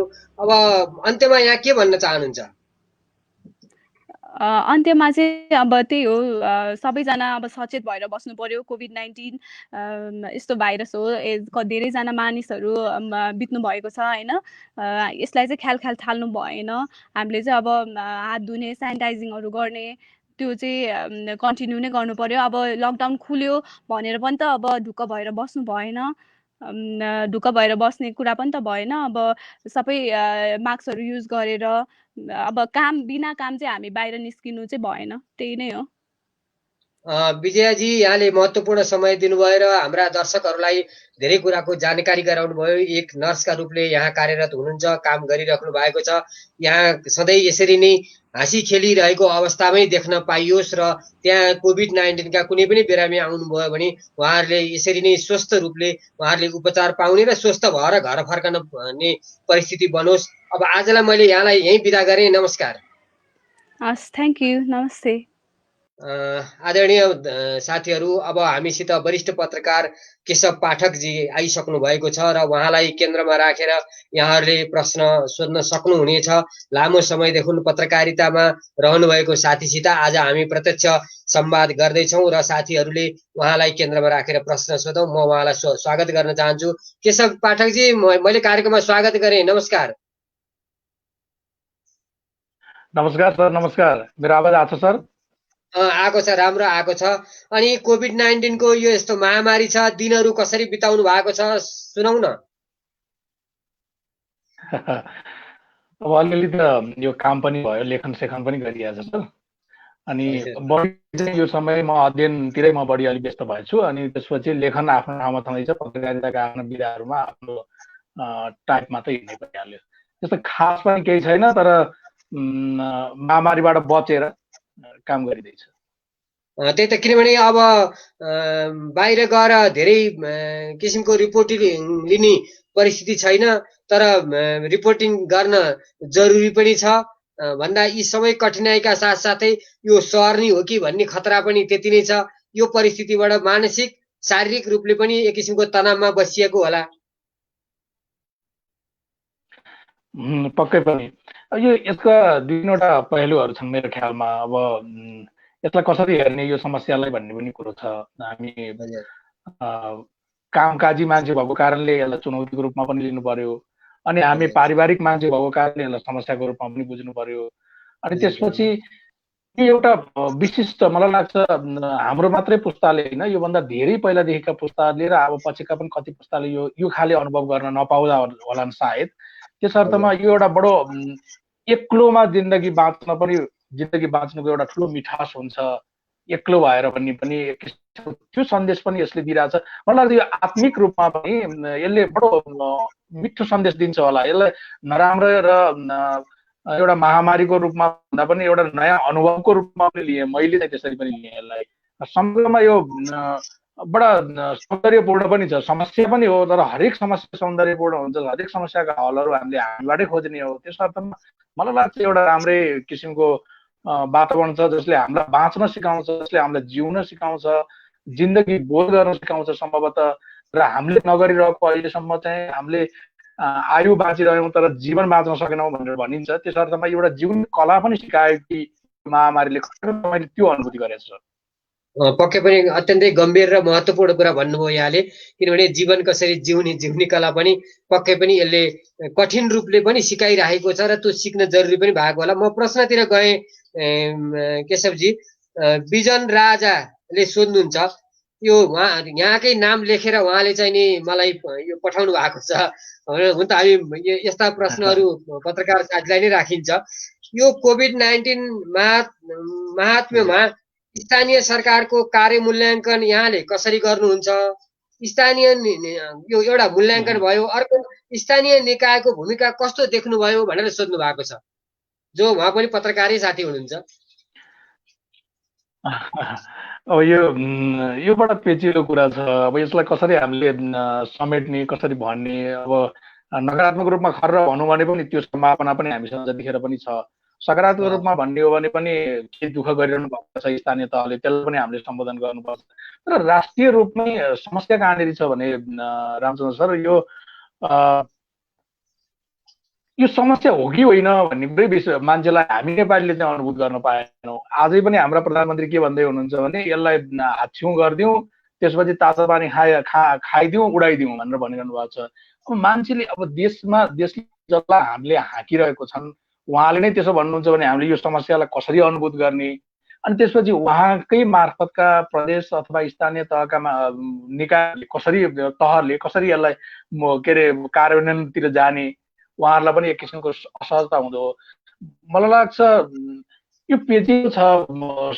सम्पूर्णमा यो स्थानीय तहले राम्रो काम गरिरहेको छ भन्न सकिँदैन, तर धेरै स्थानीय तहले अत्यन्त छ, तर कतिपय स्थानीय तहले दुःख गर्न नसकेको पनि देखिन्छ। र अलिकति भनौँ न अब मुख चाहिँ अलिकति छिटो चलाउने तर कामतिर एकदमै कमजोर हुने जस्ता खाले केही समस्याहरू पनि देखिएका छन्। तर यद्यपि आफैमा नौलो समस्या भएको कारणले यसलाई पहिचान हामीलाई गाह्रै छ सर। विशेष गरी स्थानीय तहहरू पहिलोपटक ठुलो स्थानीय तह बनेका छन् र ठुलो स्थानीय तह बन्ने बित्तिकै एउटा ठुलो महामारी आयो। यो महामारीमा आफू बच्ने कि जनतालाई बचाउने कि विकास निर्माण गर्ने कि यो आफैमा गहकिलै समस्या भएको कारणले उहाँहरूलाई कहाँबाट के गर्ने भन्ने मेलो पनि नपाएको हो। र यो मेलोमा सबैभन्दा ठुलो भाँजो चाहिँ मलाई लाग्छ यो अन्यथा पनि हो, यसरी हामीले मिडियामा प्रधानमन्त्रीज्यूको यसरी भनिरहन नि नहोला, तर प्रधानमन्त्रीज्यूको भर्सन आफै चाहिँ बडा गम्भीर लाग्छ मलाई। उहाँले बेला बेलामा जसरी यसलाई अत्यन्त सामान्यकरण गर्नुहुन्छ होइन, यो बेसार खाएर अदुवा खाएर अथवा हाछ्यौँ गरेर उडाइदिउँ भन्नुहुन्छ। फेरि हामी 3 महिनादेखि लकडाउनमा पनि हामीलाई बसिरहेछौँ होइन।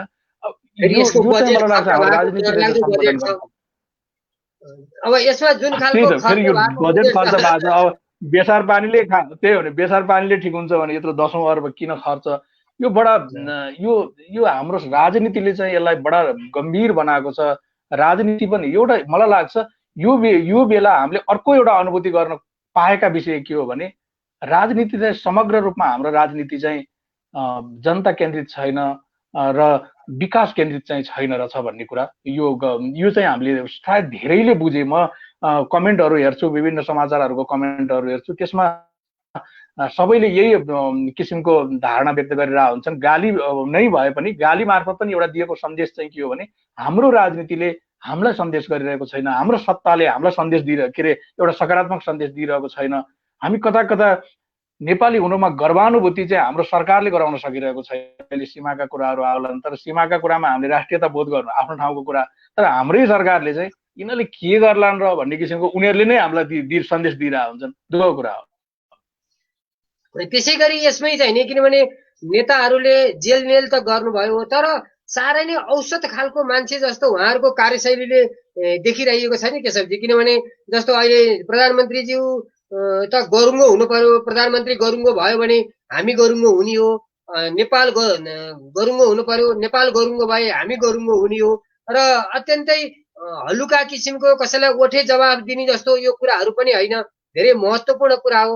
यो समग्र रूपले अहिले एक किसिमले यो अहिलेको कामको मूल्याङ्कन गरेर हेर्दाखेरि हाम्रा नेताहरूलाई तपाईँ कस्तो देख्नुहुन्छ, कुन तहको जस्तो लाग्छ यहाँलाई?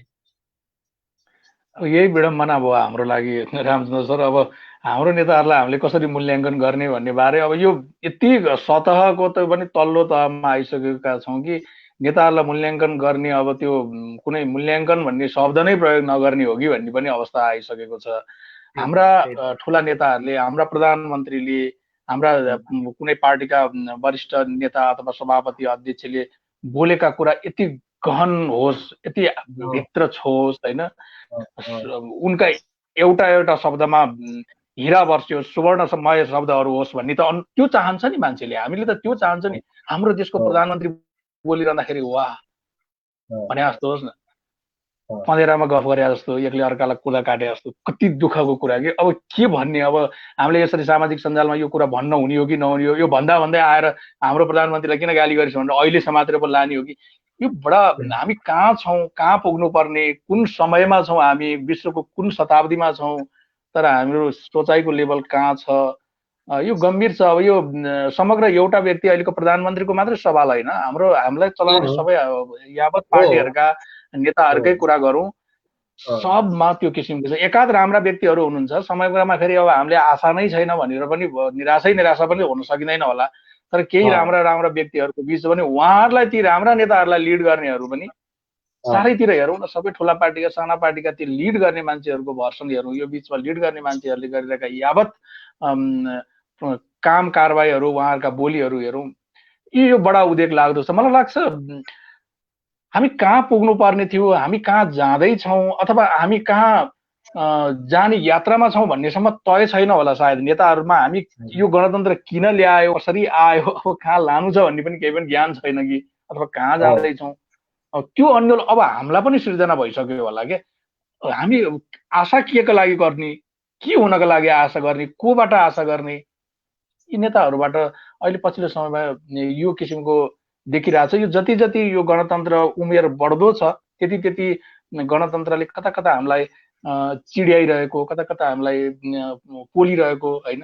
किन यो राजतन्त्र भन्ने चिज फ्याँकेर गणतन्त्र आयो, अथवा प्रजातन्त्रबाट लोकतन्त्र हुँदै गणतन्त्र किन ल्यायौँ, कसरी आयो, के को लागि आयो, अब के हुने हो, प्रश्नहरू गम्भीर गम्भीर बनिरहेका छन्। र यो यावत प्रश्नहरूसँग हाम्रै वरिष्ठ नेताहरू जोडिएका छन्। उहाँहरूकै क्रियाकलाप, उहाँहरूकै बोली, यी आदिले नै मलाई लाग्छ यो अत्यन्त दुःखद विषय हो। यो मलाई लाग्छ हामीले यति छोटो संवादले के नै होला, पछिल्लो समय यो विषयमा धेरै चर्चा परिचर्चा पनि हुने गरेको छन्। तर यी चर्चा परिचर्चालाई फेरि तिनै नेताहरूले बखम खुसी गफ भनेर बौद्धिक भन्नेहरू मान्छेहरू, अब बौद्धिक भन्ने के हो त्यो लेभल पनि एउटा प्रश्न चिन्ह त छ होला, तर बौद्धिक भन्ने मान्छेहरूलाई, बुद्धिजीवी भन्नेलाई पुरा तथा नाम गाली गर्ने कहाँ छौँ थाहा छैन।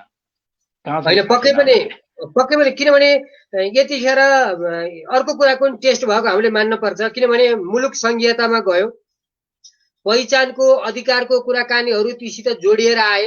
अब संघीय सरकार बन्यो, प्रदेश सरकार बन्यो, पालिका सरकार बन्यो। अब यहाँ जो बिजनजीले सोध्नुभयो पालिका सरकारको भूमिका के छ भनेर, तैपनि पालिका सरकार है यहाँले भन्नुभयो जस्तै सक्रिय रहेको छ, किनभने त्यो हामीसित छ, हामीले त्यसलाई गुनासो पनि गरेका छौँ र त्योसँग लाभ पनि लिएका छौँ। तर प्रदेश सरकार कहाँ छ, हामीसित कुनै अत्तोपत्तो छैन।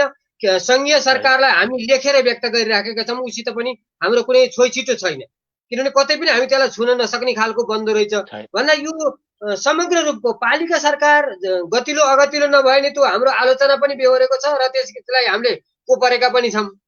अब अरू चाहिँ नि फेरि ठुलो हुने किसिमको पुरानै खालको संरचना पनि बन्या हो कि जस्तो, एकात्मक राज्य हो कि भने जस्तो पनि देखिन्छ यो कोभिडको महामारीमा। यसलाई कसरी हेर्नु भएको छ यहाँले?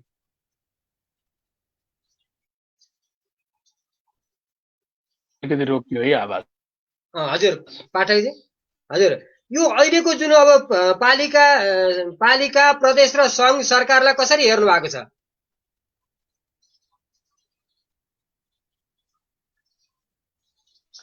हजुरको आवाज अलिकति रोकिया जस्तो लागिरहेछ। यद्यपि अहिले आयो। यो सङ्घ प्रदेश र पालिकाको सरकारलाई कसरी हेर्नु भएको छ भनेको मैले।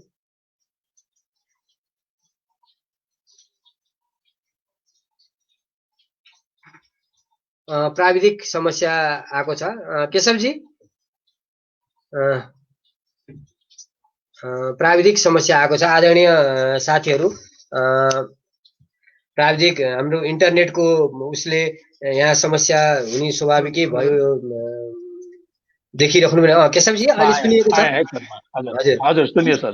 मैले यो प्रदेश र पालिका सरकारलाई कसरी हेर्नु भएको छ, किनभने त्यसको पनि परीक्षण यो कोभिड-19ले गर्यो, त्यसको पनि अलिकति समीक्षा गरौँ न। पक्कै सर, एकदमै। यहाँ महत्त्वपूर्ण कुरा के छ भने हामीले यो गणतन्त्र भनेर ल्याएको जुन यो संघीयता छ, यो जसको हामीले प्र्याक्टिसै नगरिकन, अभ्यासै नगरिकन किन ल्यायौँ भन्ने अझै पनि जवाफ हामीलाई प्राप्त नभइकन आएको यो संघीयता अन्तर्गतको यो प्रदेश फेरि एकपटक यो महामारीका अवसरमा अत्यन्त रूपमा फेल भएको हामीले देख्न सक्छौँ। केही प्रदेश सांसदहरू सामाजिक सञ्जालमा आफूलाई सक्रियता देखाए पनि समग्रमा प्रदेश आफै चाहिँ अत्यन्त निष्क्रिय देखिएको छ। कहीँ कतै यसले रोल नै पाउँदैन। मलाई लाग्छ माथि सङ्घीयता सङ्घ जुन छ, सङ्घ प्रदेशलाई केही दिन चाहँदैन। मलाई लाग्छ अहिलेको प्रधानमन्त्रीलाई पनि मलाई के अरे प्रदेशका मुख्यमन्त्रीहरूले आरोप लगाइरहेको विषय हो। यो हामीले मात्रै भनिरहनु पर्दैन। त्यसो भएको कारणले उहाँले यो सरकारले, देशको सरकारले पनि प्रदेशलाई केही दिन चाहँदैन।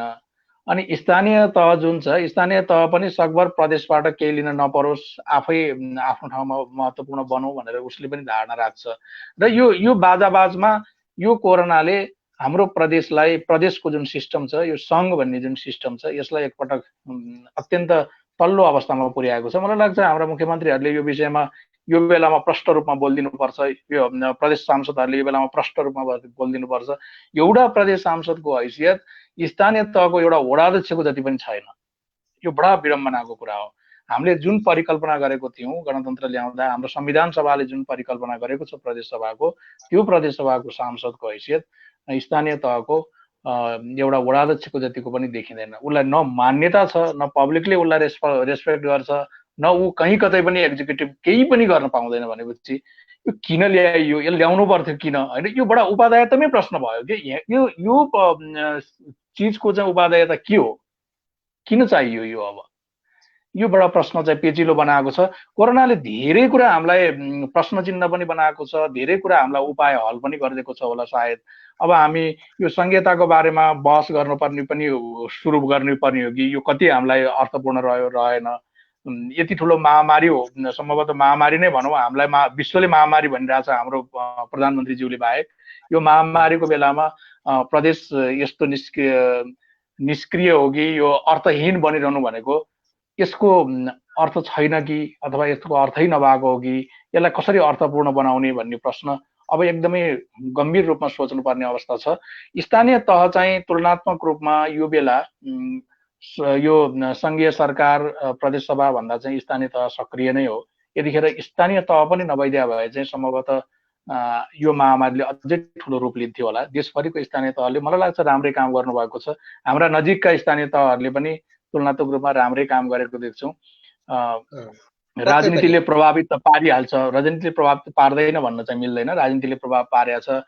आफ्ना मान्छेलाई PCR टेस्ट गर्नेदेखि लिएर आफ्नो पार्टीका मान्छेहरूलाई त्यो किसिमको हाम्रो जुन सोलो डोलो हाम्रो राजनीतिक मान्यता छ, हाम्रो धारणा छ, त्यो धारणा अन्तर्गतको समस्या त छ। तथापि केही कामहरू भइरहेका छन् जसलाई हामीले अनुभूति चाहिँ गर्न सक्छौँ। स्थानीय तह तुलनात्मक रूपमा यी तीनटा तहमध्ये जनताको पक्षमै छ। पक्कै पनि यहाँले महत्त्वपूर्ण कुरा भन्नुभयो, किनभने सङ्घ र सङ्घको त कता हो प्रदेशको हामीले आलोचना गरेका छौँ। पालिका चाहिँ नि हामीसितै नजिकै बसेका हुँदा, किनभने यो संविधानले जसरी उसलाई अधिकार सम्पन्न बनाइदियो पालिकालाई, त्यसले केही न केही काम गर्न सक्यो। म यहाँ आएका प्रश्नहरूतिर नै अब म जान चाहन्छु। उत्तम शर्मा सोध्नुहुन्छ, कोभिड-19ले पत्रकारहरूलाई कस्तो प्रभाव पारेको छ? कोभिड-19 पत्रकारहरूलाई एउटा चुनौती पनि हो। यद्यपि नेपालमा कोभिड-19 रोगका रूपमा चाहिँ पत्रकारलाई त्यति धेरै चुनौतीको रूपमा हामीले अहिलेसम्म फिल गर्न नपाए पनि पत्रकारिता आफैका लागि चाहिँ कोभिड-19 एउटा चुनौती हो।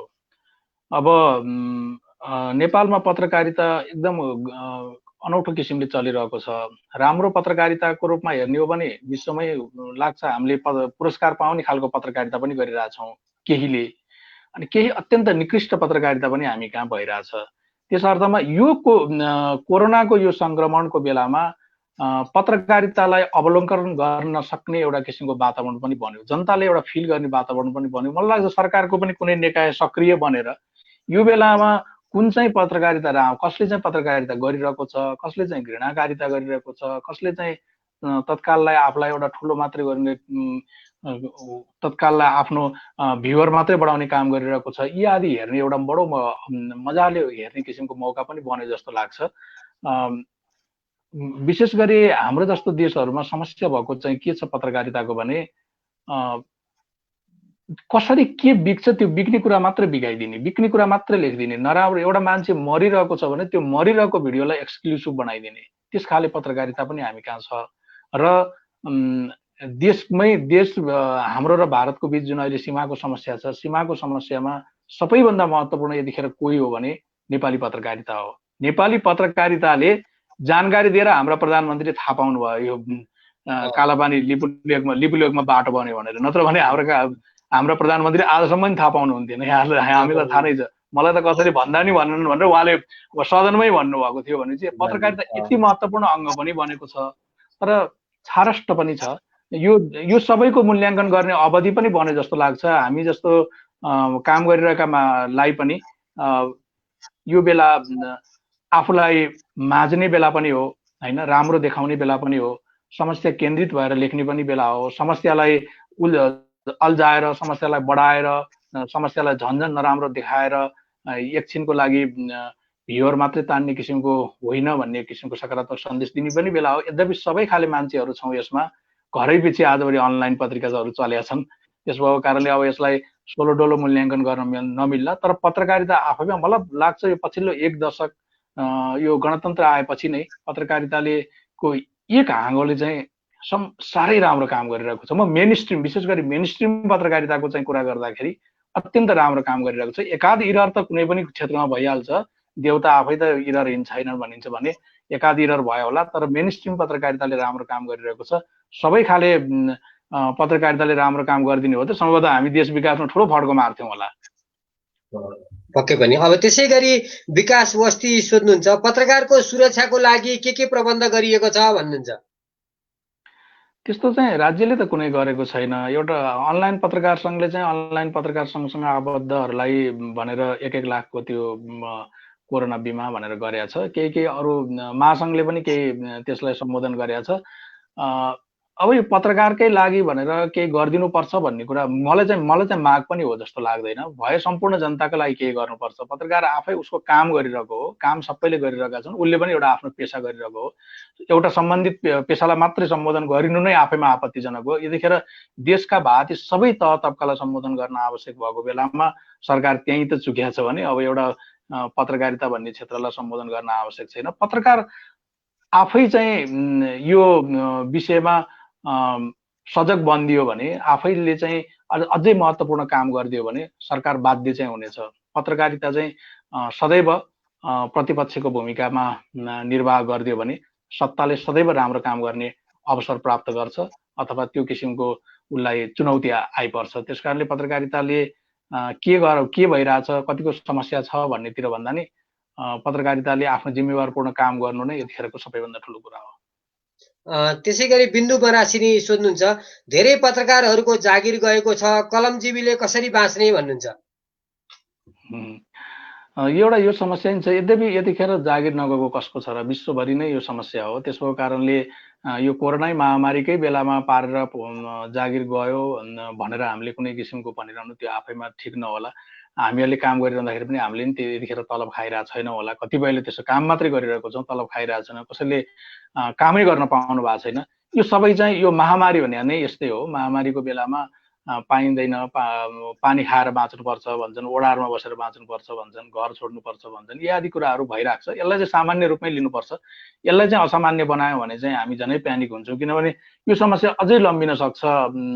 अघि हाम्रो एक डाक्टर हुनुहुन्थ्यो, उहाँले पनि भनिरहनु भएको छ अझै 1-2 वर्ष यो भाइरस रहिरहन सक्छ भनेपछि यो विषयलाई हामीले जति सहज रूपमा स्वीकारेर महामारीको बेलामा हुन सक्ने यावत समस्याहरूलाई चाहिँ हामीले यो मेरै समस्या हो भनेर जबसम्म सोच्दैनौँ र हरेक मान्छेलाई चाहिँ फेरि राज्यले यतिखेर सम्बोधन गरेर हरेक मान्छेलाई पैसै दिन सक्ने अवस्था हुन सक्दैन। अमेरिकामा जस्तो होइन। हामी कहाँ अमेरिकामा चाहिँ के अरे मसँग काम छैन भनेर गर्ने बित्तिकै उसलाई $1200 दिएको जस्तो हाम्रो सरकारले दिन सक्दैन। त्यति चाहिँ हामीले अनुमान गर्न सक्छौँ।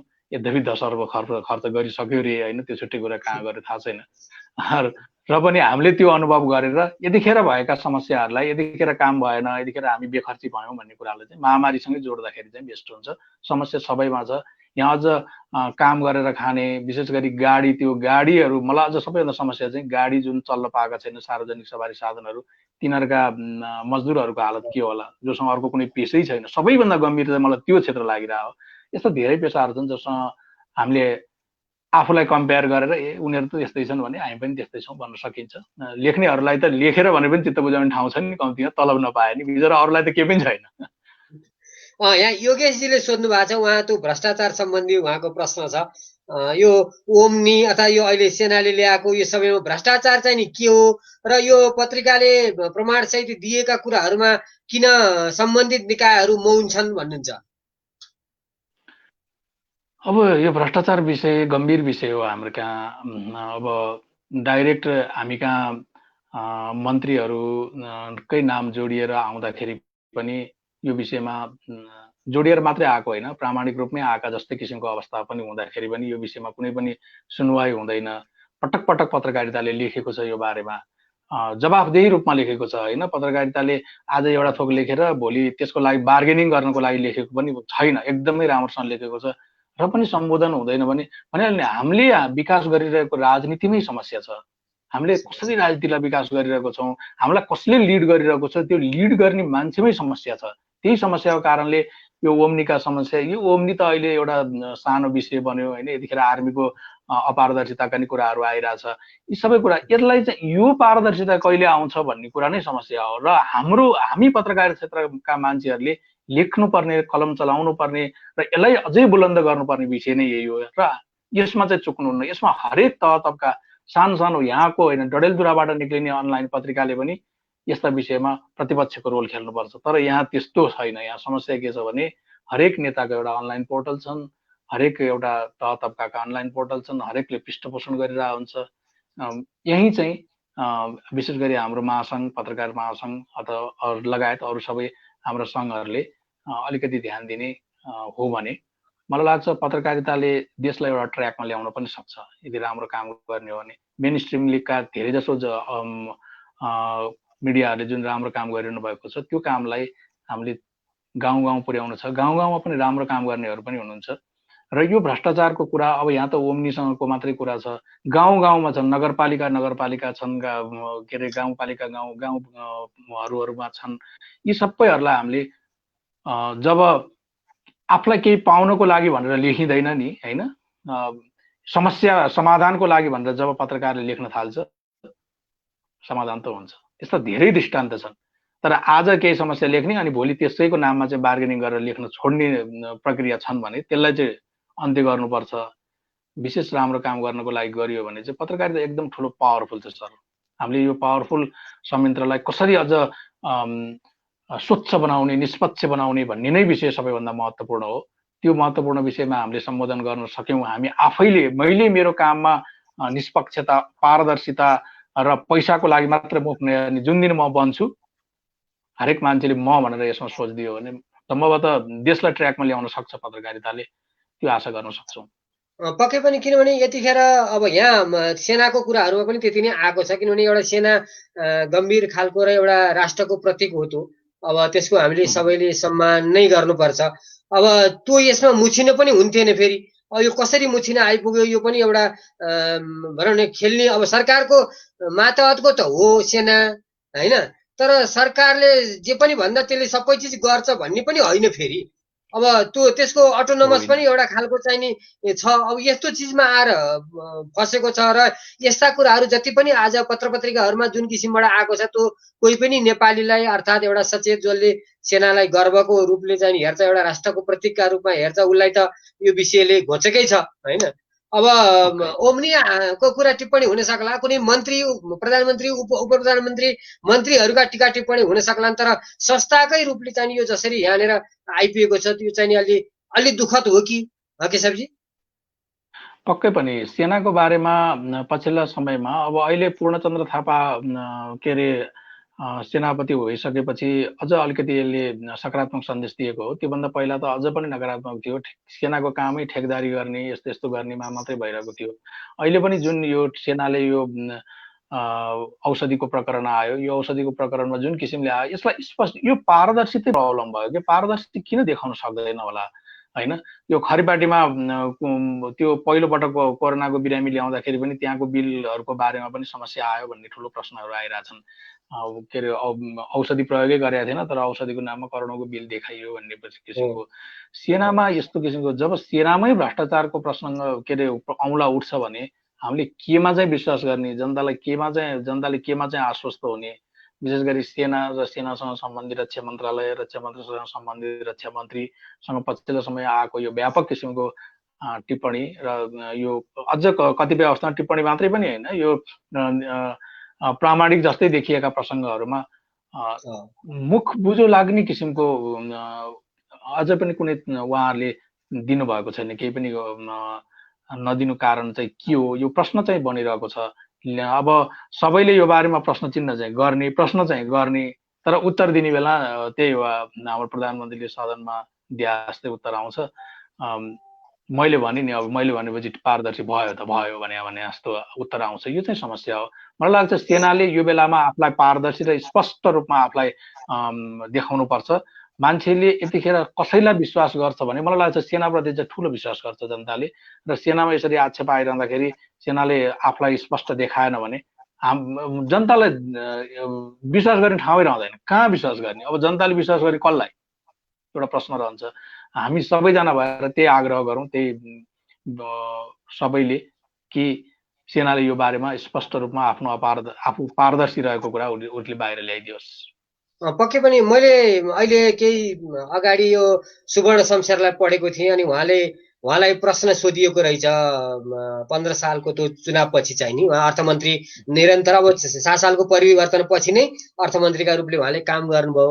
उहाँलाई काम गर्दा एउटा पत्रकारले सोद्धाखेर तपाईँको घर चाहिँ नि अब के अरे एउटा सरकारलाई दिनुहुन्छ भन्दाखेरि कानुन बने त्यो सम्भव छ भनेर भने अर्को ठाउँमा चाहिँ नि उहाँले भन्नुहुन्छ कि ब्रिटिसमा के अरे 1800 मा भएको मुभमेन्ट फ्रान्समा हुन चाहिने 18औं शताब्दीमा भएको मुभमेन्ट फ्रान्समा हुन चाहिने 19औं शताब्दी आउन पर्यो र बेलायत र फ्रान्स अब आज त हामीले हेर्दा त उस्तै जस्तो देख्छौँ। तर त्यहाँ सुवर्ण शमशेर भन्नुहुन्छ कि यो चाहिँ नि औद्योगिक क्रान्तिको चेतना नभएसम्म चाहिँ नि यो कुनै पनि कुराले त्यहाँ त्यो गतिलो समाज पनि बन्दैन, त्यहाँ गतिलो केही पनि बन्दैन, न राजनीति बन्छ। उहाँ भन्नुहुन्छ उहाँ ठ्याक्कै अहिलेको जस्तै अहिले चुनाव गरिएको छ, यसलाई प्रजातान्त्रिक सरकार भनिन्छ र यहाँ जस्ता मान्छेले यो कुराहरू गरिरहन्छ नि उद्योगको विकास नभइन्जेलसम्म यो कुनै राष्ट्रिय केही पनि बलियो हुँदैन भनेर उहाँले एकदम क्याटेगोरिकल्ली भनेको मैले पढेँ। भनेपछि अहिले यस्तो क्राइसिसको बेलामा नेकपाको यत्रो बलियो सरकार छ र सरकारको आलोचना हुनु, प्रधानमन्त्रीको आलोचना हुनु पनि उहाँले उत्तर दिँदै पनि जानु होला। तर जस्तो किसिमबाट संस्थाहरू भत्किने भनौँ न, स्वास्थ्य मन्त्रालयको संरचना भत्किएको, उसले काम गर्न सकेन। उप प्रधानमन्त्रीको अध्यक्षतामा लिएर आएर बनाइयो, त्यो प्रधानमन्त्री सन्चो पनि होइन कि बिरामी भएरै जाँदा उहाँले गरेको सम्झौता रद्द गर्नुपर्ने र हुँदाहुँदै त्यसपछि लिएर आएको यो सेना जसको हामी राष्ट्रिय प्रतीक नै मान्छौँ होइन। त्यसमा उसले गरेका कमी कमजोरी होला नि, त्यसलाई खुला हुनुपर्छ, हामी त्यो माग गर्छौँ, त्यो हाम्रो संस्था हो, हामी त्यसलाई मान्छौँ। तर तू जसरी यहाँ आइराखेको छ भन्दा यो चाहिँ नि फेरि हामी त्यही 2007 सालदेखि लिएर 2015 सालतिरै पुग्या हो केशवजी। पक्कै पनि यही प्रश्न सबैलाई खाँदो हो। हामीलाई यहाँले भनिरहेको प्रश्न मलाई खाइरहेछ भने सबैलाई यही प्रश्न खाँदो हो। के भइरहेछ, हामी कहाँ छौँ, के गर्दैछौँ, खोइ जवाफदेही त होइन, केही पनि छैन के। अब यहाँ यही समस्याले हामीलाई एउटा उत्तरको बिन्दुमा पुर्याओस् भन्ने चाहिँ हामी चाहन्छौँ। हाम्रो यो समस्यालाई सम्बोधन गरिदियोस् भन्ने हामी चाहन्छौँ, तर केही पनि छैन। हामीले औद्योगिकरण त हामीले देशलाई गर्न सक्ने हामीले कुनै खाका नै बनाएनौँ रामचन्द्र सर। एउटा कुरा कमसेकम कृषिलाई मात्रै हामीले एउटा विकासको एउटा दीर्घकालीन एउटा योजना मात्रै बनाएको भए, किनभने कृषि बिना त यो संसार बाँच्न सक्दैन। आफूले खान त आखिर अन्नै खानुपर्छ। हरेक विश्वका जुनसुकै देशका मान्छेले हाम्रो देशमा यति ल्यान्ड छ, यति बाँझै बसिरहेको छ, यसलाई कसरी आधुनिकीकरण गर्ने र कसरी कृषिलाई औद्योगिकरणतिर लाने मात्रै ध्यानलाई एउटा विस्तृत प्याकेज के अध्ययन गरेर होइन, रहरको रूपमा यो ऊ भनेर त्यो पँधेरामा गफरे जस्तै होइन कि यसलाई एउटा विस्तृत अध्ययन गरेर मात्रै काम गरिदिएको भए पनि सम्भवतः अब पछिको 20 वर्ष पछिको पुस्ता हामी बितिसकेपछिको जुन पुस्ता हुन्छ त्यो पुस्ताले चाहिँ वाह यो बेलामा एउटा बडो राम्रो काम गरेको कारणले आज हामी एउटा बिन्दुमा छौँ नि भनेर उसले अनुभूत गर्न पाउँथ्यो। तर हामीले 20 वर्षको पछिको पुस्तालाई पनि हामीले जस्तो आज अनुभव गरिरहेका छौँ त्यही अनुभव गरेर बस्छ कि भन्ने एउटा डर चाहिँ बनाइरहेको छ। यो समस्या भनेको हाम्रो राजनीतिक नेतृत्वको जवाबदेहिताको कमी, हाम्रो राजनीतिक नेतृत्वमा कहाँ के गर्ने भन्ने कुरा एउटा योजनै छैन। त्यो योजनाको समस्या हो। यो समस्याको कारणले भ्रष्टाचार मात्रै बढ्ने, तत्काल कमाउने हैन, अनि त्यसपछि यो कमाइको लागि मात्रै काम गर्ने जुन किसिमको परिपाटी हामी कहाँ अहिले चलिरहेको छ, यसले काहीँ त हामीलाई पुर्याउँदैन। सम्भवतः असफल देशको रूपमा हामी पनि दर्ज पो हुन्छ कि भन्ने पनि डर भइरहेको छ। अब कोरोना महामारीको यस्तो चलिरहेको बेलामा त राष्ट्र जवाबदेही हुनुपर्ने बेलामा त जवाबदेही देखिँदैन भने अब हुन त हामी यदि जवाबदेही छौँ तिमीहरूले कसैले प्रशंसै गरेन भनेर आज प्रधानमन्त्रीले आक्रोश व्यक्त गर्दै हुनुहुन्थ्यो राष्ट्रिय सभामा। त्यसो त अब यो आक्रोशको पनि कति अर्थ छ, के छ? जनताहरूले खिसिट्युरी गर्ने, प्रधानमन्त्रीलाई जनताले खिसिट्युरी गर्ने दिन आयो भने योभन्दा विडम्बना यो देशको के हुन सक्छ हैन? कमेन्टहरू हेर्नुहोस् सामाजिक सञ्जालमा प्रधानमन्त्रीका बारेमा, त्यो कमेन्ट पढेपछि मान्छेको सम्भवतः आयु घट्छ होला हैन? त्यति कमेन्ट गर्दाखेरि पनि चेत्दैन हाम्रो राजनीतिक नेतृत्व भने। मलाई लाग्छ हामी त कुनै केही पनि औद्योगिकरण त के कुनै पनि हामी त कहीँ पुग्दैन। यहाँले भनेको जस्तै त्यो 7 देखि 17 सालको जुन सबैभन्दा गम्भीर काल थियो त्यही कालमा हामी छौँ। यो 62-63 आन्दोलनदेखि आजसम्म जहाँको त्यही कहीँ पुग्या नि छैनौँ। समय बितिरहेछ र लाग्छ अर्को एउटा कुनै क्रान्तिको, अर्को एउटा कुनै त्यस किसिमको अवसरको फेरि प्रतीक्षा गरेर बसिरहेछौँ कि हामी, थाहा छैन। पक्कै पनि अब हामीले लामो समयले एउटा कुराकानी गऱ्यौँ केशवजी, यहाँको नि महत्त्वपूर्ण कुराहरू आए। अन्तिममा यहाँ के भन्न चाहनुहुन्छ? खुसी लाग्यो रामचन्द्र सर, यहाँसँग कुराकानी भयो। अब कोरोनालाई यति कमजोर पनि नठानौँ, बेसार पानी मात्रै खाएर बिसेको हुने समस्या पनि होइन यो। छिमेकी मुलुक भारतमा यतिखेर 2000 भन्दा बढी मान्छे दैनिक मरिरहेका छन् भने अरू देशको कुरै नगरौँ। हामी कहाँ मलाई लाग्छ हामी त बिगिनिङमा छौँ यो समस्याको। हामीलाई ठुलो दस्तक लिन बाँकी नै छ। त्यसो भएको कारणले पानी खायो हाछ्यौँ गर्यो, तातो पानी खायो हाछ्यौँ गर्यो, उडायो भन्ने किसिमले यसलाई सोच्यौँ। हाम्रो प्रधानमन्त्रीले जुन सन्देश दिइरहनु भएको छ त्यस सन्देशको रूपमा हामीले सोच्यौँ भने हामीले ठुलो भयावह अवस्था हामीले चुनौती आउन सक्छ। त्यसो भएको कारणले सचेत बनाऊ। हरेक व्यक्तिले आफूले नै म सुरक्षित हुने गरी काम गर्नुपर्छ, म सुरक्षित हुनुपर्छ भन्ने किसिमले सोच्यो भने त्यसपछि बन्छ। यतिखेर म नै सोच्ने हो, हामी सोच्ने बेला होइन, म सोच्ने हो। हरेक व्यक्तिले म सोच्यो भने सम्भवतः राम्रो बन्छ होला। सचेत बनाऊ, भ्याएसम्म घरमै बसौँ, अरू त के भन्न सकिन्छ र सकारात्मक बनाऊ। सकारात्मक नबनेसम्म चाहिँ कम्तीमा समस्यासँग हामी लड्न सक्दैनौँ। धन्यवाद सर। हस् त, नमस्कार, मैले यहाँलाई बिदा गरेँ। आदरणीय साथीहरू, हामी 1 घण्टा 21 मिनेट 48 सेकेन्ड संवाद गरिसकेका छौँ र डाक्टर, नर्स र पत्रकार तिनैजना साथीहरूको महत्त्वपूर्ण भनाइ यहाँहरूले सुन्नुभयो र कोभिड-19 को प्रभाव र यसका लागि रोकथाम कुन तहमा के गर्न सकिन्छ, डाक्टरहरूका कुरा र नर्सहरूका कुरा र पत्रकारहरू समाजमा जे घटिरहेका छन् ती घटेर यो कोभिडलाई नै केन्द्रमा राखेर यो कोभिड-19 को बहस कार्यक्रममा हामीले जुन वैशाख 1 गतेदेखि प्रारम्भ गरेका छौँ यसलाई अझै एउटा सचेतनामूलक कामका रूपले अगाडि बढाइरहेका छौँ। हामीलाई प्राविधिक रूपले सहयोग गर्नुहुने शाश्वत घिमिरे लगायत हाम्रो टिमलाई बिदा दिनुहोस्। धन्यवाद। जय नेपाल। नमस्कार।